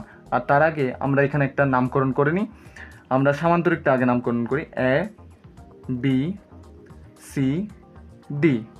এখন অতিরিক্ত দুইটা পয়েন্ট আসছে, একটাকে আপনি ই দিয়ে দেন, আরেকটাকে এফ দিয়ে দেন, তাহলে হয়ে গেল। এখন আমার 30টা কতটুক থেকে কতটুক, এখান থেকে এতটুক, ক্লিয়ার? এতটুক থেকে এতটুক পর্যন্ত আমার কত, 30 সেন্টিমিটার। তাহলে যে শর্তের কথা বলছি সেটা বসিয়ে দিই। ডি লম্ব এ বি, মানে ডিটা এ বির উপরে লম্ব, তার মানে ডিই লম্ব এ বি, এবং এবং এফ এর উপর লম্ব কে, সি এফ। এফ এর উপর কে লম্ব, সি এফ, তাহলে সি এফ লম্ব এফ। ক্লিয়ার? এই দুইটা এরকম হওয়ার কারণে, মানে একই বাহুর উপরে দুইটা লম্ব হওয়ার কারণে এরা এই ছোট ছোট জায়গাগুলো সমান হয়ে যায়, এই সমান বিএফ, তাহলে অতিরিক্ত অংশগুলো সমান হয়ে যায়। করে ফেললাম, তাহলে এই সমান বিএফ শর্তগুলো মিলে গেল। আর এই সমান বিএফ লিখলাম, আর সঙ্গে ডি সমান সিএফ, তাহলে এটা এই বাহুটা এই বাহুর সমান হয়ে গেল, মানে এই বাহুটা এই বাহুর সমান, আর এটা সমান, মানে দুইটা লম্বই একজন আরেকজনের সমান হয়ে গেল। যেহেতু এটা একটা আয়ত আকৃতি ধারণ করছে, এর বিপরীত বাহুগুলো সবসময় সমান হয়ে যাবে। তাহলে চলুন এবার শুরু করা যাক। এখন দেখুন, এখানের মধ্যে যদি আমার কর্ণটা বের করতে হয়, মানে এই এসি কর্ণটা যদি বের করতে হয়, তাহলে এই এসি কর্ণটা যদি আমার বের করতে হয়, সেটা দেখুন তো একবার, এটা একটা সমকোণী ত্রিভুজ না? এই যে এ সি এফ, এটা পুরোটা একটা সমকোণী ত্রিভুজ না?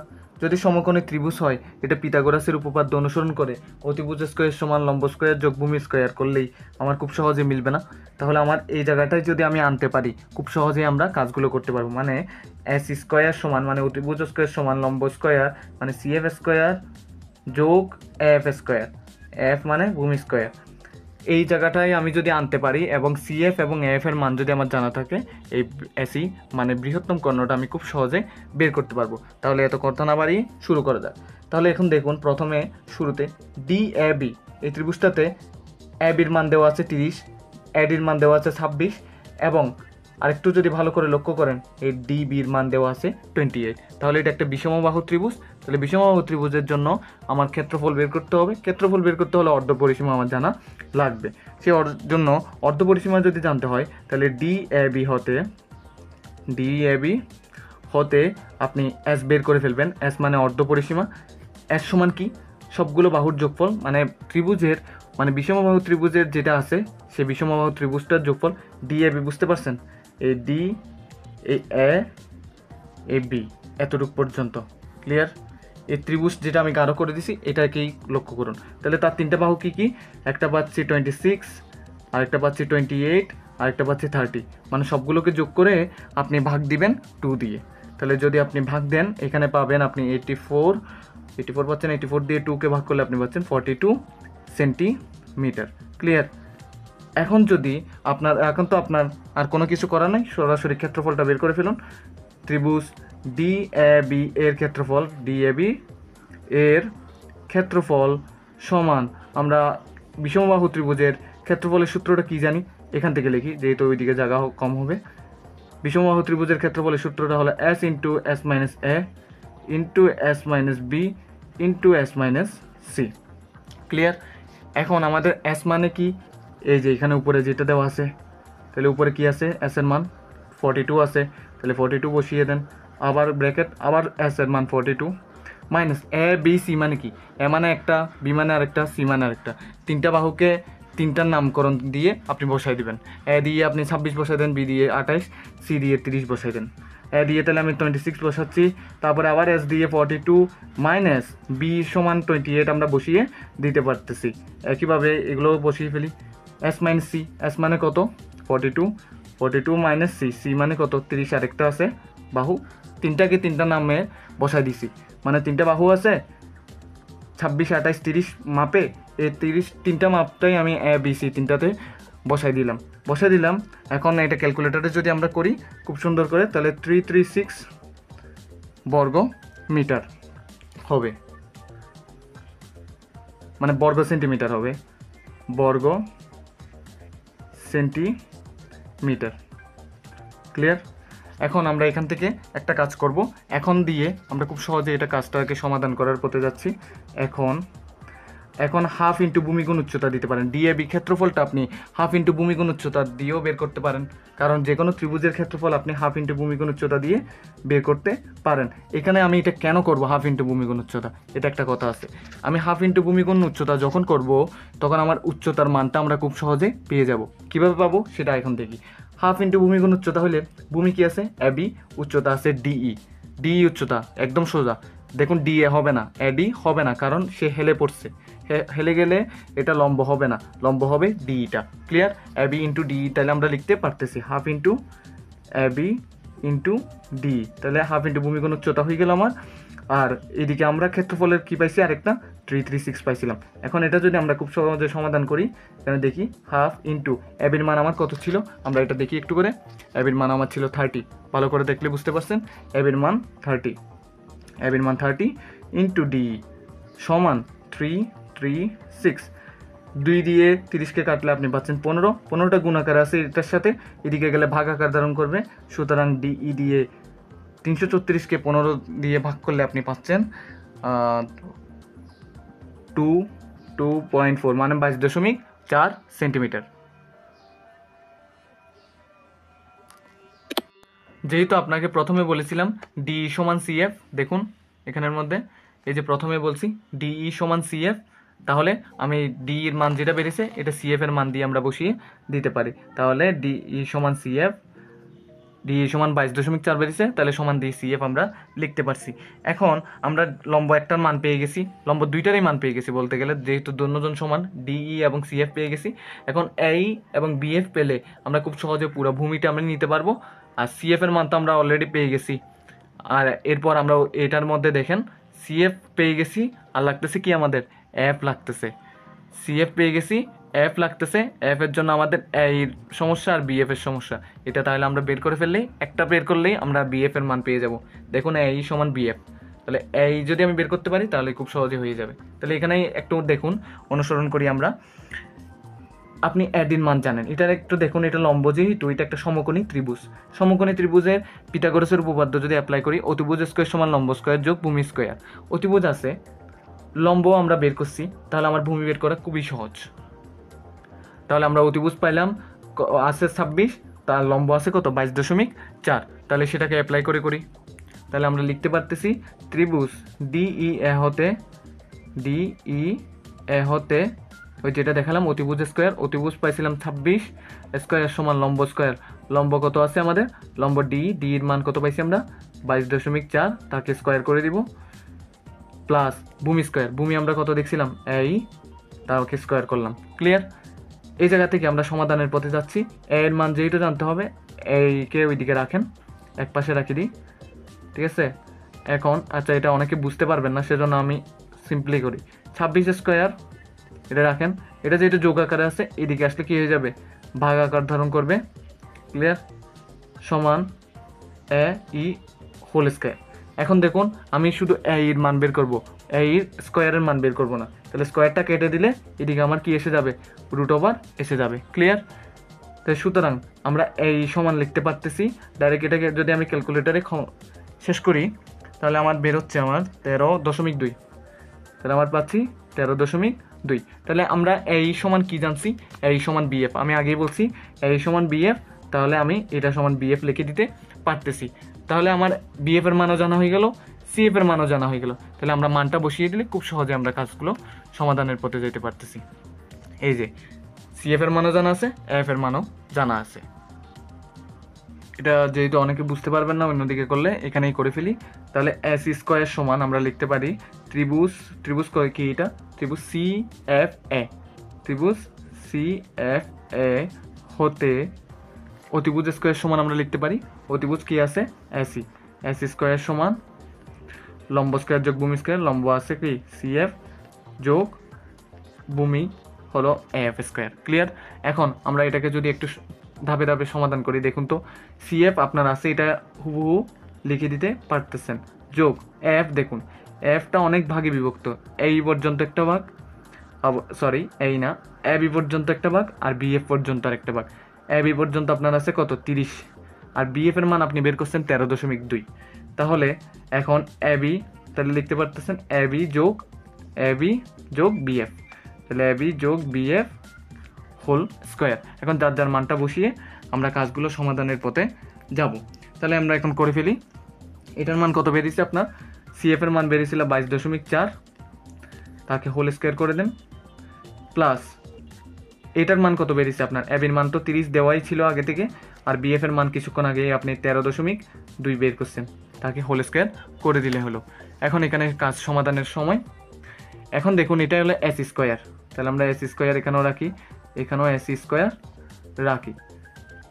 এই জায়গা থেকে আমরা স্কোয়ারটা চিন্তা করলাম উঠাই দিব, যখন যে মাত্র চিন্তা করলাম স্কোয়ার উঠে দিব, তাহলে পুরোটার উপর আমার কি এসে যাবে, রুট এসে যাবে। ঠিক আছে, এখন আমি এটাকে একটু ক্যালকুলেটরে যদি করি, সুতরাং এসি দিলে আপনারা আশা করি বুঝতে পারতেছেন এটা রুট, মানে স্কোয়ারটা আমি রাখবো না, স্কোয়ার উঠাই দেবো, সেজন্য আমি এখানে রুট নিয়ে আসি। যদি এটা সমাধান করি আমার 48.66 সেন্টিমিটার চলে আসবে। খুব সুন্দর করে এটাই হয়ে গেল আপনার 9 নাম্বার অঙ্ক।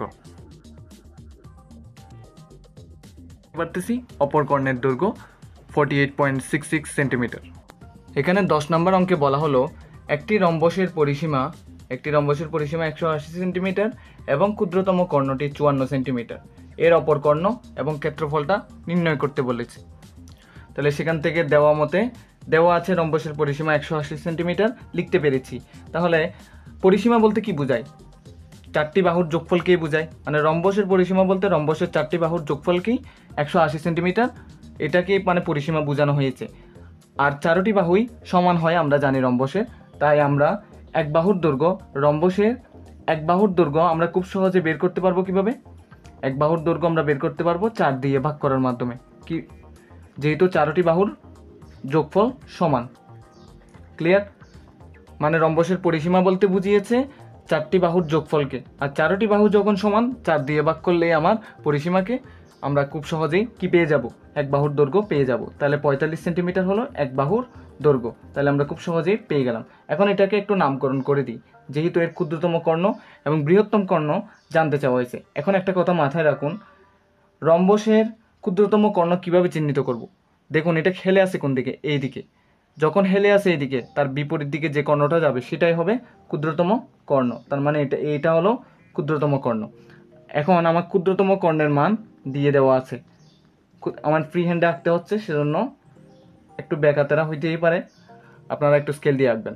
যাই হোক, এখানে দেখুন আমরা ক্ষুদ্রতম কর্ণ পেয়েছিলাম 54 সেন্টিমিটার, আর প্রত্যেকটা বাহু পেলাম কত, এক বাহুর দৈর্ঘ্য কত করে পাইছি 45, আর যেহেতু চারটি বাহু সমান হয় রম্বসের, তাহলে আমরা সবগুলোই 45 বসিয়ে দিতে পারতেছি। ক্লিয়ার, যদি এটা 45 হয় আমরা একটু এটার নামকরণ করে দিই এ বি সি ডি। এখন যেহেতু এই দুইটা বিন্দুতে ছেদ হয়েছে, ও লিখতে পারতেছি। এখন আমার বের করতে হচ্ছে এইটা, মানে এসিটা বের করতে হবে। যদি আমার এসি বের করতে হয়, একটা কথা মাথায় রাখতে হবে এখানে, যে আমার এটা বের করতে হলে এটার সাথে সামঞ্জস্য রেখে কিছু একটা করতে হবে, মানে ক্ষুদ্রতম কর্ণের সাথে সামঞ্জস্য রেখে কিছু করতে হবে। এখন দেখুন এটার সাথে যদি সামঞ্জস্য রাখতে চাই, এই জায়গার মধ্যে একটা মিল আছে, একটু দেখুন রম্বসের কর্ণদ্বয় একজন আরেকজনকে যখন ছেদ করে, মানে একটার ভিতর দিয়ে যখন আরেকটা জায়গা, তখন তারা 90 ডিগ্রি কোণে উৎপন্ন করে, প্রত্যেকটা 90 ডিগ্রি কোণ, প্রত্যেকটা 90 ডিগ্রি, মানে এই ও কেন্দ্রে 4টা 90 ডিগ্রি কোণ আমরা পাচ্ছি। ক্লিয়ার, 4টা কোণ 90 ডিগ্রি হয় এবং কর্ণগুলো সমান দুই ভাগে ভাগ হয়ে যায়। একটা কথা আছে, রম্বসের কর্ণদ্বয় যখন ছেদ করে একজন আরেকজনকে, তখন তারা সমকোণে সমদ্বিখণ্ডিত হয়। প্রথমত সমকোণ হয়, তারপর সমদ্বিখণ্ডিত, মানে সমান দুই খণ্ডে বিভক্ত হয়ে যায়, মানে সমান দুই খণ্ডে, প্রত্যেকটা কর্ণ দুই ভাগে ভাগ হয়ে যাবে। ক্লিয়ার, তাহলে এটা যদি ডিবি মানে বিডি ক্ষুদ্রতম কর্ণটি, তাহলে দেওয়া আছে বিডি ক্ষুদ্রতম কর্ণটি কত, তাহলে লেখা যাচ্ছে বিডি সমান 54। ঠিক আছে, আমাদের দেওয়া মতে আমরা ক্ষুদ্রতম কর্ণটা 54 পাইছিলাম। এখন আমার লাগবে বিও। যদি আমি বিওটা পাইতে চাই, তাহলে বিও সমান কি হবে, পুরো কর্ণটার অর্ধেক। কিভাবে অর্ধেক হয়েছে, ওই আমি বলছিলাম রম্বসের কর্ণদ্বয় একজন আরেকজনকে ছেদ করলে তারা সমান দুই ভাগে বিভক্ত হয় এবং কেন্দ্রের মধ্যে 90 ডিগ্রি কোণ করে ওরা ভাগ হয়ে যায়। তাহলে 54কে 2 দিয়ে ভাগ করলে আমরা পাবো 27, তাহলে 27 সেন্টিমিটার আমরা পেয়ে গেলাম। দেখুন এটা পেয়ে গেছি এখন 27। ক্লিয়ার, এতটুকু, এই বি অংশটা 27, এটা কত 45। এখন আমার যদি আমি এটা বের করি, এটাকে দ্বিগুণ করলে আমি এটা পেয়ে যাচ্ছি। এটা যদি আমি বের করতে চাই, এখানে দেখুন 90 ডিগ্রি কোণ, বলছিলাম সমকোণে সমদ্বিখণ্ডিত করে, সমকোণ আছে, তার মানে আমি পিথাগোরাসের উপপাদ্য ইউজ করতে পারি। তাই পিথাগোরাসের উপপাদ্য অনুসারে অতিভুজ স্কয়ার সমান লম্ব স্কয়ার যোগ ভূমি স্কয়ার। অতিভুজ কোণটা? সমকোণের বিপরীত বাহুকে আমরা অতিভুজ স্কয়ার বলা হয়। তাহলে আমরা লিখব এ ও বি ত্রিভুজ হতে, ত্রিভুজ এ ও বি হতে এ বি স্কয়ার সমান এ ও স্কয়ার যোগ বি ও স্কয়ার। ক্লিয়ার? তাহলে লিখতে পারি ত্রিভুজ এ ও বি হতে এ বি মানে অতিভুজ স্কয়ার সমান লম্ব স্কয়ার যোগ ভূমি স্কয়ার। ক্লিয়ার? এখন এ বির মান আমরা দেখতে পাচ্ছি 45 আছে, তাই সেই অনুসারে 45 বসাই দেন, সেটাকে স্কয়ার করেন। এখন এ ওর মান আপনি জানেন না, এ ওকে এ ও স্কয়ার হিসেবে রেখে দেন। বি ওর মান আপনি পেয়েছিলেন 27, তাকে আপনি স্কয়ার করেন। এখন আপনার মান লাগবে কিসের? এ ওর মান লাগবে। তাহলে 45 স্কয়ার মাইনাস 27 স্কয়ার লিখে দিতে পারতেছেন। এই এ ও স্কয়ারটা আপনি এখানে রেখে দিলেন, পুরো জিনিসটা আপনি এইদিকে নিয়ে আসেন। এ স্কয়ার সমান 45 স্কয়ার মাইনাস 27 স্কয়ার। ক্লিয়ার? এখন এখান থেকে আপনি বের করবেন কি? এ ওর মান, তাই না? এ ওর মান যখন বের করবেন, স্কয়ার রুটে দিচ্ছেন মানে এদিকে রুট হয়ে যাবে। 45 স্কয়ার মাইনাস 27 স্কয়ার। সবগুলো আমরা একসাথে কাজগুলো সম্পন্ন করব, আপনারা হয়তো দেখেন না একটু করে। 27 স্কয়ার, এটা একটু বুঝতে আপনাদের সমস্যা হতে পারে। এখান থেকে আমরা পেয়েছি কত? 36। তাহলে এ ওর মান পেয়েছি আমরা 36 সেন্টিমিটার। ক্লিয়ার? এ ওর মান পাইলাম 36 সেন্টিমিটার। এখন আমরা এতক্ষণ যেটা বললাম যে সমকোণে সমদ্বিখণ্ডিত করে কর্ণদ্বয় যখন একজন আরেকজনকে ছেদ করে তখন তারা পরস্পর সমকোণে সমদ্বিখণ্ডিত হয়। যেহেতু আমি এতটুকু পেয়ে গেছি, সমকোণে সমদ্বিখণ্ডিত হয়েছে না? সমকোণে যদি সমদ্বিখণ্ডিত হয়, সমান দুই ভাগে ভাগ হয়, আবার 2 দিয়ে গুণ করলে আমি পুরোটা পেয়ে যাব। তার মানে সমান দুই ভাগে যখন ভাগ হয়, প্রত্যেকটা ভাগই সমান কর্ণের, মানে এ ও সমান সিও। এ ও সমান যখন সিও, তাই এ ওকে 2 দিয়ে গুণ করলে আমরা পেয়ে যাব। তাহলে এর মান যেটা পাইছি সেটা থেকে আমি এসির মানটা বের করে ফেলতে পারতেছি। তাহলে সুতরাং এসি সমান এ ও গুণ 2, 2 গুণ এ ও। তাহলে 2 গুণ এ ও মানে কি? আচ্ছা, এ ও মানে কি? 36। তাহলে আপনি পাচ্ছেন 72 সেন্টিমিটার। তাহলে আমার অন্য কর্ণটাও বের করা হয়ে গেল। ক্ষেত্রফল বের করার টাইম আপনি রম্বসের ক্ষেত্রফলের সূত্রটা কি জানেন? রম্বসের ক্ষেত্রফলের সূত্রটা ছিল হাফ ইন্টু কর্ণদ্বয়ের গুণফল, তাহলে হাফ ইন্টু দি কর্ণদ্বয় কি আছে আমরা দেখি। একটা কর্ণ আছে আপনার 54, ঠিক আছে? একটা কর্ণ, ছোট কর্ণটা ছিল 54, আর বড় কর্ণটা আমরা কি বের করেছি? 72। তাহলে 54 একটা কর্ণ গুণ আরেকটি কর্ণ আছে 72, তাহলে কেটে দেন। তাহলে 27 থাকে, 27-এর সাথে 72 গুণ করলে কত বের হয়?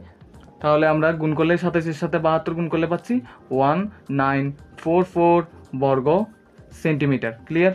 আমরা খুব সহজে আমরা সমাধান করতে পারলাম 10 নম্বরটা। দেখব 11 নম্বর কোশ্চেনটি। এখানে বলা হয়েছে কি দেখি। এখানে বলা হয়েছে একটি ট্রাপিজিয়ামের সমান্তরাল বাহু দুইটির দৈর্ঘ্যের অন্তর 8 সেন্টিমিটার এবং এদের লম্ব দূরত্ব 24 সেন্টিমিটার।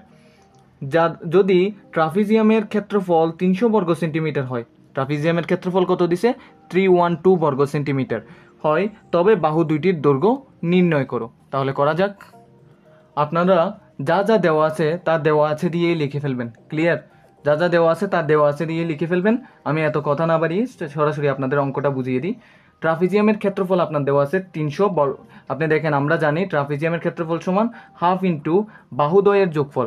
এগুলোকে বাহুদ্বয় বলা হয়, মানে সমান্তরাল বাহুদ্বয়ের যোগফল গুণ উচ্চতা। সমান্তরাল বাহুদ্বয় যেগুলো থাকে একটা ট্রাপিজিয়ামের মধ্যে, আপনাকে যদি আমি একটু শর্টকাটে এঁকে দেখাই, এগুলোকে এটাকে ট্রাপিজিয়াম বলে। এই ট্রাপিজিয়ামের সমান্তরাল বাহু হলো এই দুইটা, মানে এটা আর এটা হলো সমান্তরাল বাহু, মানে একজন আরেকজনকে কখনোই স্পর্শ করবে না। এই সমান্তরাল বাহুগুলোর যোগফল গুণ উচ্চতা মানে আপনি এখান থেকে নির্ধারণ করতে পারেন এইরকম একটা উচ্চতাকে বোঝানো হয়, মানে এটাকে উচ্চতা এবং এটাকে বি বোঝানো হয়। ক্লিয়ার? মানে সমান্তরাল বাহুগুলোকে এ বি দিয়ে বোঝানো হয়, উচ্চতাকে এস দিয়ে বোঝানো হয়। তাহলে ট্রাপিজিয়ামের ক্ষেত্রফল সমান হাফ ইন্টু ভূমি গুণ বাহুদ্বয়ের যোগফল গুণ উচ্চতা, এটা বুঝতে পারছেন। এখন ট্রাপিজিয়ামের ক্ষেত্রফল আপনার দেওয়া আছে 312। ক্লিয়ার?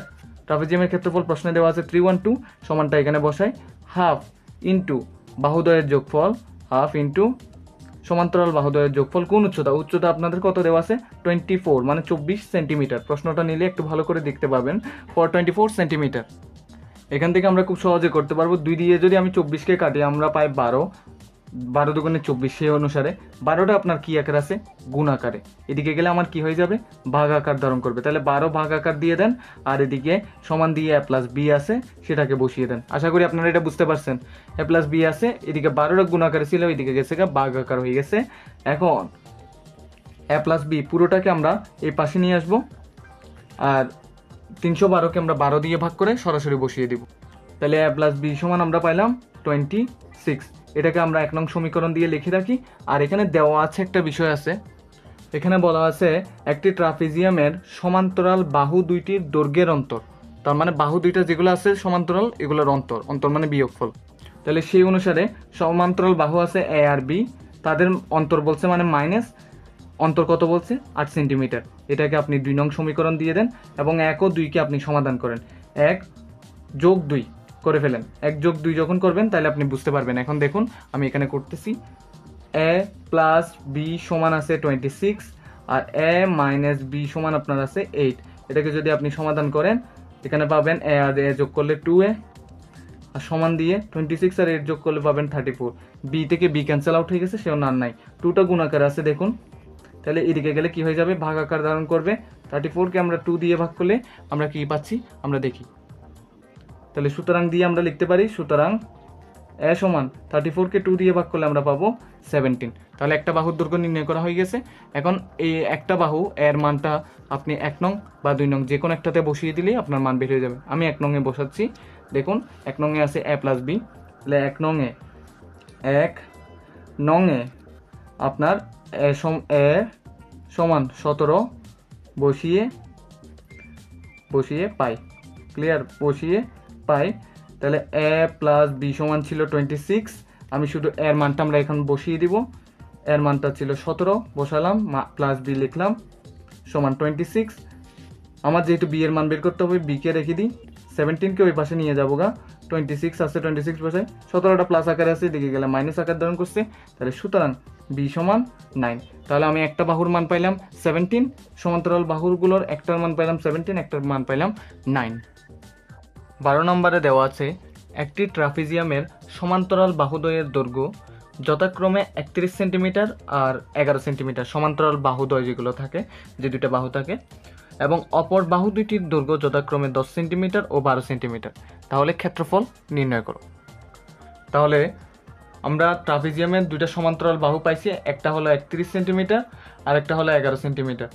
কেন এটাকে 31 দিলাম, কেন এটাকে 11 দিলাম? ট্রাপিজিয়ামের নিচের বাহুটা, সমান্তরাল বাহুর মধ্যে নিচের বাহুটাই সবচেয়ে বড় থাকে, তাই সেজন্য সেটাকে বড় সংখ্যাটা দিলাম, আর ছোটটার জন্যই দিলাম। এখন আর দুইটা বাহু আছে, একটা 10 এবং আর একটা হলো 12। ক্লিয়ার? এই জায়গা থেকে আমাদের একটা কাজ করতে হবে। ট্রাপিজিয়ামের ক্ষেত্রফল বের করতে বলছে, যেহেতু ক্ষেত্রফলের সূত্রটা কি? হাফ ইন্টু সমান্তরাল বাহুদ্বয়ের যোগফল গুণ উচ্চতা। সমান্তরাল বাহুদ্বয়ের মান দেওয়া আছে কিন্তু উচ্চতার মান দেওয়া নাই, তাইলে আমাদের এখান থেকে দুইটা উচ্চতা বানিয়ে নিতে হবে। আমরা দুইটা উচ্চতা বানিয়ে নিলাম। যে মাত্র এটা উচ্চতাটা বানিয়ে নিছি, কেন দুই দিকে বানিয়ে নিলাম? আমি একদিকে বানিয়ে নিলে তো হইতো, কিন্তু দুই দিকে কেন নিলাম? দুই দিকে নেওয়ার একটা মাত্র কারণ, এটা যখন দুই দিকে নিছি, একদিকে তো উচ্চতা হইছেই, এটা এইচ মানে হাইট মানে হলো উচ্চতা, এইচ তো হয়েছে, কিন্তু সঙ্গে সঙ্গে এটা আয়ত হয়ে গেছে, মানে এই জিনিসটা পুরো উপরের জিনিসের মতো সমান হয়ে গেছে। তার মানে এটাও আমার এখন 11 হয়ে গেছে। বি মানে পুরোটা মানে 31, আর এটা সমান এটা যখন হয়ে গেছে তখন এটা 11 হয়ে গেল। তাই এই দুইটা পয়েন্টকে আমরা দুইটা নাম দেওয়া লাগবে। তাহলে এই দুইটা পয়েন্টকে আমি ই এবং এফ নামে ঘোষিত করে দিলাম। বির মান হলো 31, ইএফ এর মান তাহলে আমার ডিসি সিডির সমান হয়ে গেল। ডিসি বা সিডির সমান আমার ইএফ এর মান হয়ে গেল 11। দেখুন যেগুলো পড়ছি এতক্ষণ এগুলোই করলাম। ধরি এবিসিডি ট্রাপিজিয়ামের এবিসিডি ট্রাপিজিয়ামের বি সমান 31 সেন্টিমিটার আর সিডি সমান 11 সেন্টিমিটার, আর ডি ও সি থেকে, ডি আর সি বিন্দু থেকে দুইটা লম্ব নামছে এবি এর উপরে, একটা হলো ডিই আর একটা হলো সিএফ লম্ব টানছি আর বলছি সিডি ই এফ একটা আয়তক্ষেত্র, যে মাত্র এই দুইটা লম্ব সমান সমান নামছে তখন এটা একটা আয়তক্ষেত্র হয়ে গেছে, যে মাত্র আয়তক্ষেত্র হয়েছে সে মাত্র সিডি সমান ইএফ হয়ে গেছে, তাহলে ইএফও 11 সেন্টিমিটার হয়ে গেল। এখন আমরা আরেকটা বিষয় করে নিতে হবে, সেটা হলো এখন যদি আমার এই উচ্চতাটা বের করতে হয় তাহলে আমার এর মানটা জানা খুবই ইম্পর্টেন্ট, কারণ লম্ব যখন হয়েছে এখানে 90 ডিগ্রি হয়ে গেছে, 90 ডিগ্রি হয়েছে মানে এখানে পিথাগোরাসের উপপাদ্য আমি ইউজ করতে পারবো। তাহলে পিথাগোরাসের উপপাদ্য যদি আমি ইউজ করতে পারি, অতিভুজ স্কয়ার সমান লম্ব স্কয়ার যোগ ভূমি স্কয়ার, বা লম্ব স্কয়ার যোগ ভূমি স্কয়ার সমান অতিভুজ স্কয়ার, তাহলে আমরা এটার মানও জানা প্রয়োজন, যেহেতু এটা ভূমি। তাহলে এর মান যদি জানতে হয় তাহলে এই তো জানি না, আপাতত এক্স ধরে নিই, আর এগুলো তো আমার কাল্পনিক মানে ধরা, তাহলে ডি সমান সি এফ সমান এইচ ধরে নিই। তাহলে ধরি এই সমান এক্স আর ডি সমান সি এফ সমান এইচ, এতটুকু তো ক্লিয়ার। এখন এখান থেকে আপনি যদি ভালো করে লক্ষ্য করেন তাহলে দেখতে পাবেন এই করছি, এখন বিএফও বাকি, কারণ বিএফও আমার জানা লাগবে, কারণ যে দিক থেকে হয় না কেন আমার জেনে নেওয়াটা ইম্পর্ট্যান্ট। তাই আমার বিএফটা জানা লাগবে, শুধুমাত্র পিথাগোরাস, এটাও একটা লম্ব, দেখুন এটা একটা লম্ব আছে 90 ডিগ্রি, আমার ওই কী বলে পিথাগোরাসের উপপাদ্যতে যাবে, পিথাগোরাসের উপপাদ্যতে গেলে আমার বিএফকেও প্রয়োজন হবে, কেন হবে সেটা আপনি দেখতে পাবেন এখনই। বিএফ সমান, তাহলে আমি লিখতে পারি বিএফ সমান, দেখুন তো বিএফটা এতটুকু অংশটা, পুরো অংশ থেকে যদি আমি এটা বিয়োগ দিই, পুরো অংশ থেকে যদি এটা বিয়োগ দিই তাহলে এই ছোট্ট অংশটা আমি পেয়ে যাব। তাহলে এবি বিয়োগ এফ, এবি বিয়োগ এফ।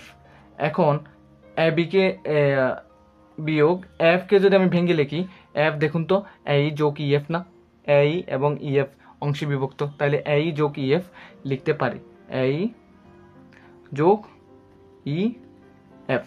এখন যা আছে তার মান বসাবো, এই জায়গা থেকে আমরা এবির মান আমরা কত পেয়েছিলাম 31 পেয়েছি, বসিয়ে দিলাম, মাইনাস এই জায়গাটা দেখুন এর মান আমরা কত ধরছি এক্স ধরছি, এক্স প্লাস ইএফ এর মান কত, ইএফ এর মান আপনি পাচ্ছেন 11, তাহলে সেখান থেকে আমরা 11 লিখে নিলাম, 11 31 মাইনাস এক্স, মাইনাসে প্লাসে মাইনাস 11, তাহলে এখান থেকে পাচ্ছি আমরা 20, 31 থেকে 11 গেলে 20 মাইনাস এক্স, বিএফ এর মানটা আমরা পেয়ে গেলাম।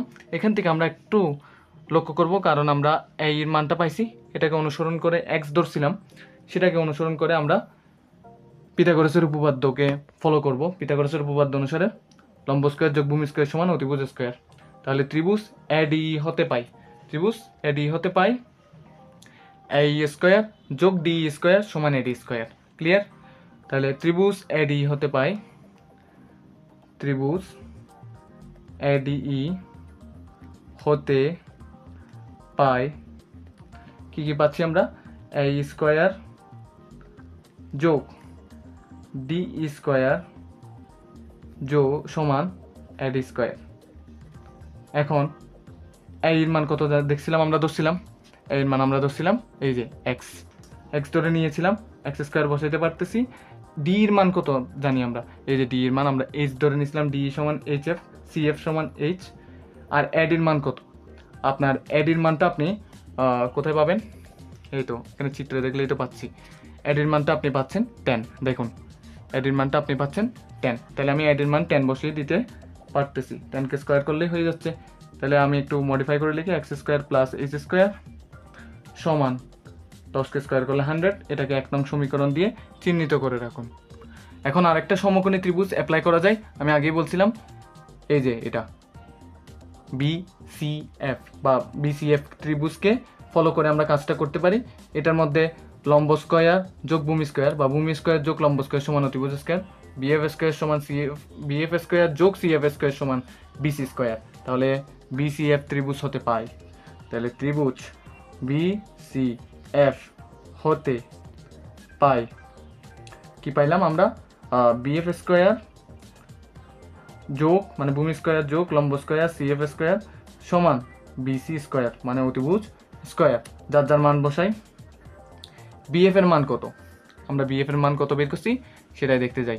বিএফ এর মান আমরা পেয়েছিলাম 20 মাইনাস এক্স, তাহলে আমরা এখানে 20 মাইনাস এক্স বিএফ এর মান বসাইতে পারি, আর বিএফ এর উপরে স্কয়ার যেহেতু আছে স্কয়ার বসাই, প্লাস সিএফ এর মান আপনার কত জানা আছে, সিএফ এর মান যদি আমরা একটু ভালো করে লক্ষ্য করি তাহলে দেখতে পাবো ডি সমান সিএফ সমান এইচ, মানে ডি এর মানও এইচ, সিএফ এর মানও এইচ। তাহলে সিএফ এর মান আমরা বসাই দিতে পারতেছি এইচ, তার উপরে কি আছে স্কয়ার সমান বিসির মান কত, আমরা চিত্রে যাব। বিসির মান দেখেন, এই যে বিসির মান 12 লেখা আছে, তাহলে আমরা এখানে 12 বসাই দিতে পারতেছি। 12কে স্কয়ার করুন, এই জায়গা থেকে এ মাইনাস বি হোল স্কয়ারের সূত্র অনুসরণ করুন, একে স্কয়ার করুন, একে স্কয়ার করলে 20কে স্কয়ার করলে আমরা পাই 400 মাইনাস 2ab, 2 সাথে এটা গুণ করেন, এ মানে 20, 20 দুগুণে তাহলে হয় 40, 40-এর সাথে 2ab, 2-র সাথে এ মানে 20, 2ab মানে 20 দুগুণে 40, তার সাথে x গুণ করলে 40x প্লাস সূত্রের প্লাস বি স্কয়ার, বি মানে এক্স, তাকে স্কয়ার করুন প্লাস এইচ স্কয়ার আছে লিখুন, সমান দিয়ে 12কে স্কয়ার করলে পান আপনি 144। এখান থেকে 400x মাইনাস 40x, এখানে দেখুন প্লাস প্লাস দিতে পারেন, x square plus H square সমান, আপনি এখানে 1 নম্বরে কী ধরছিলেন 100 পাইছিলেন, তাহলে এটা সমান 100 লিখে দিতে পারেন। এটা এখানে না লিখে সমান চিহ্নের এই পাশে 144 প্লাস আকারে আছে, এদিকে আসছে মাইনাস আকার ধারণ করছে, সমান দিয়ে এদিকে 0 দিয়ে দিয়েছে, এটা আর কিচ্ছুই নেই। আচ্ছা এখানে তো এক্স লিখে ফেলছি, এটা এক্স হবে না, 400ই নামানো হয়েছে। দেখুন 400-র সাথে 100 যোগ করেন তাহলে 500 পাবেন, 500 থেকে যদি আপনার 144 বিয়োগ করা হয় তাহলে পাচ্ছেন আপনি 356, তাহলে 356 পেয়ে গেছেন, এটা এখানে লিখুন, এদিকে মাইনাস 40x, তাহলে আর এদিকে পাচ্ছেন 356 প্লাস 356 ইকুয়ালস টু 0। ঠিক আছে, আপনারা আশা করি বুঝতে পারছেন। এখন মাইনাস 40x রাখেন, প্লাসটা এদিকে গেলে মাইনাস হয়ে যাবে, তা মাইনাস 356, দুই দিকের মাইনাস ক্যান্সেল আউট, দেখেন এক্সের সাথে 40টা কী আকার আছে গুণ আকারে, এদিকে গেলে কি হয়ে যাবে ভাগ আকার ধারণ করবে, পক্ষান্তরের সময় গুণ থাকলে ভাগ হয়ে যায়, তাহলে এটা যদি ভাগ করেন আপনি এক্সের ভ্যালু পাচ্ছেন কত 8.9 পাবেন আশা করি। আর এইটা এই এক্সের ভ্যালুটা আপনি এই 1 নংয়ে বসিয়ে দেন, তাহলে 1 নংয়ে এক্সের মান বসিয়ে পাই, তাহলে মান বসাই দেন, তাহলে x square plus H square না, এক্সের মানটাই বসাই দেন 8.9, তার উপরে স্কোয়ার প্লাস এইচ স্কোয়ার আছে বসান, সমান দিয়ে 100 আছে 100 বসিয়ে দেন।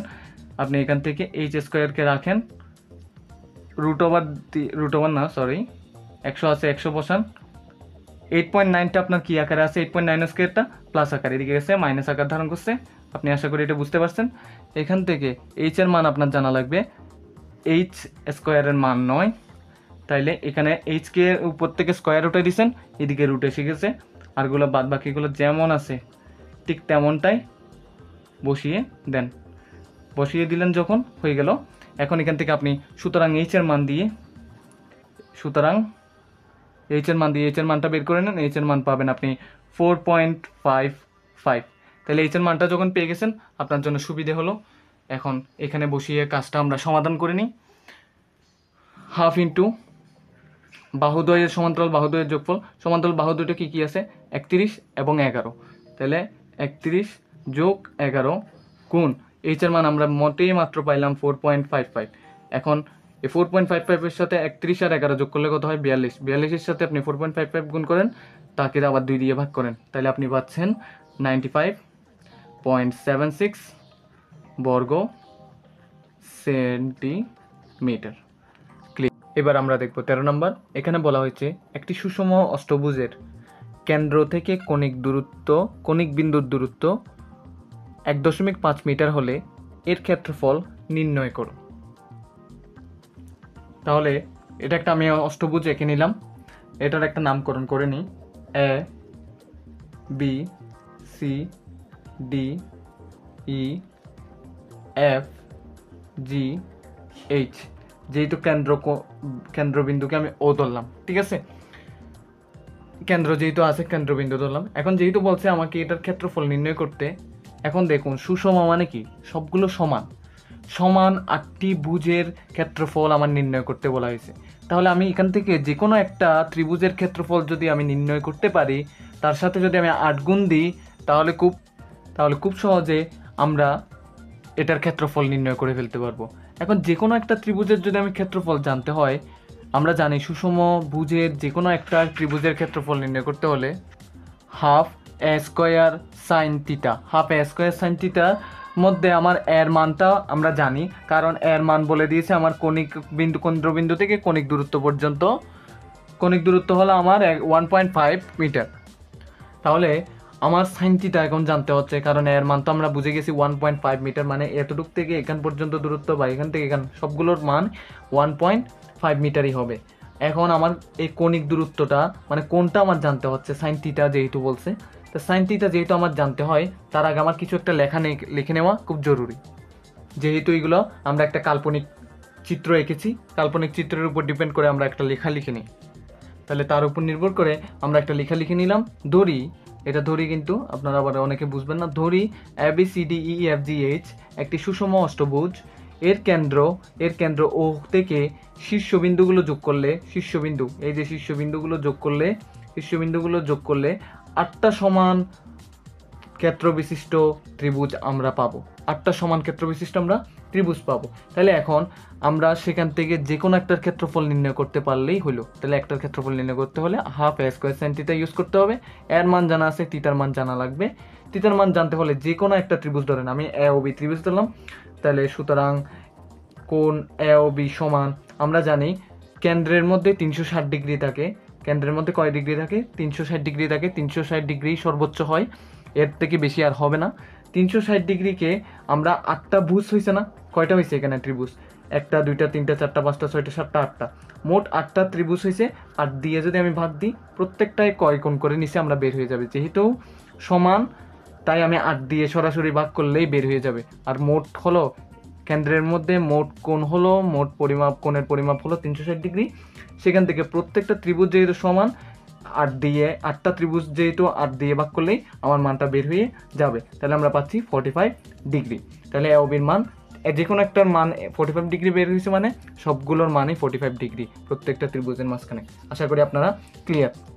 তাহলে এখান থেকে আপনি কোণ এওবি এর ক্ষেত্রফল বের করে ফেলতে পারেন। কোণ এওবি এর ক্ষেত্রফল আমি বলেছিলাম সূত্রটা এতক্ষণ যাবত, হাফ এ স্কোয়ার সাইন থিটা, হাফ এ স্কোয়ার সাইন থিটা। তাহলে হাফ এ স্কোয়ার সাইন থিটা হলে হাফের মান বসান। এর মান কত?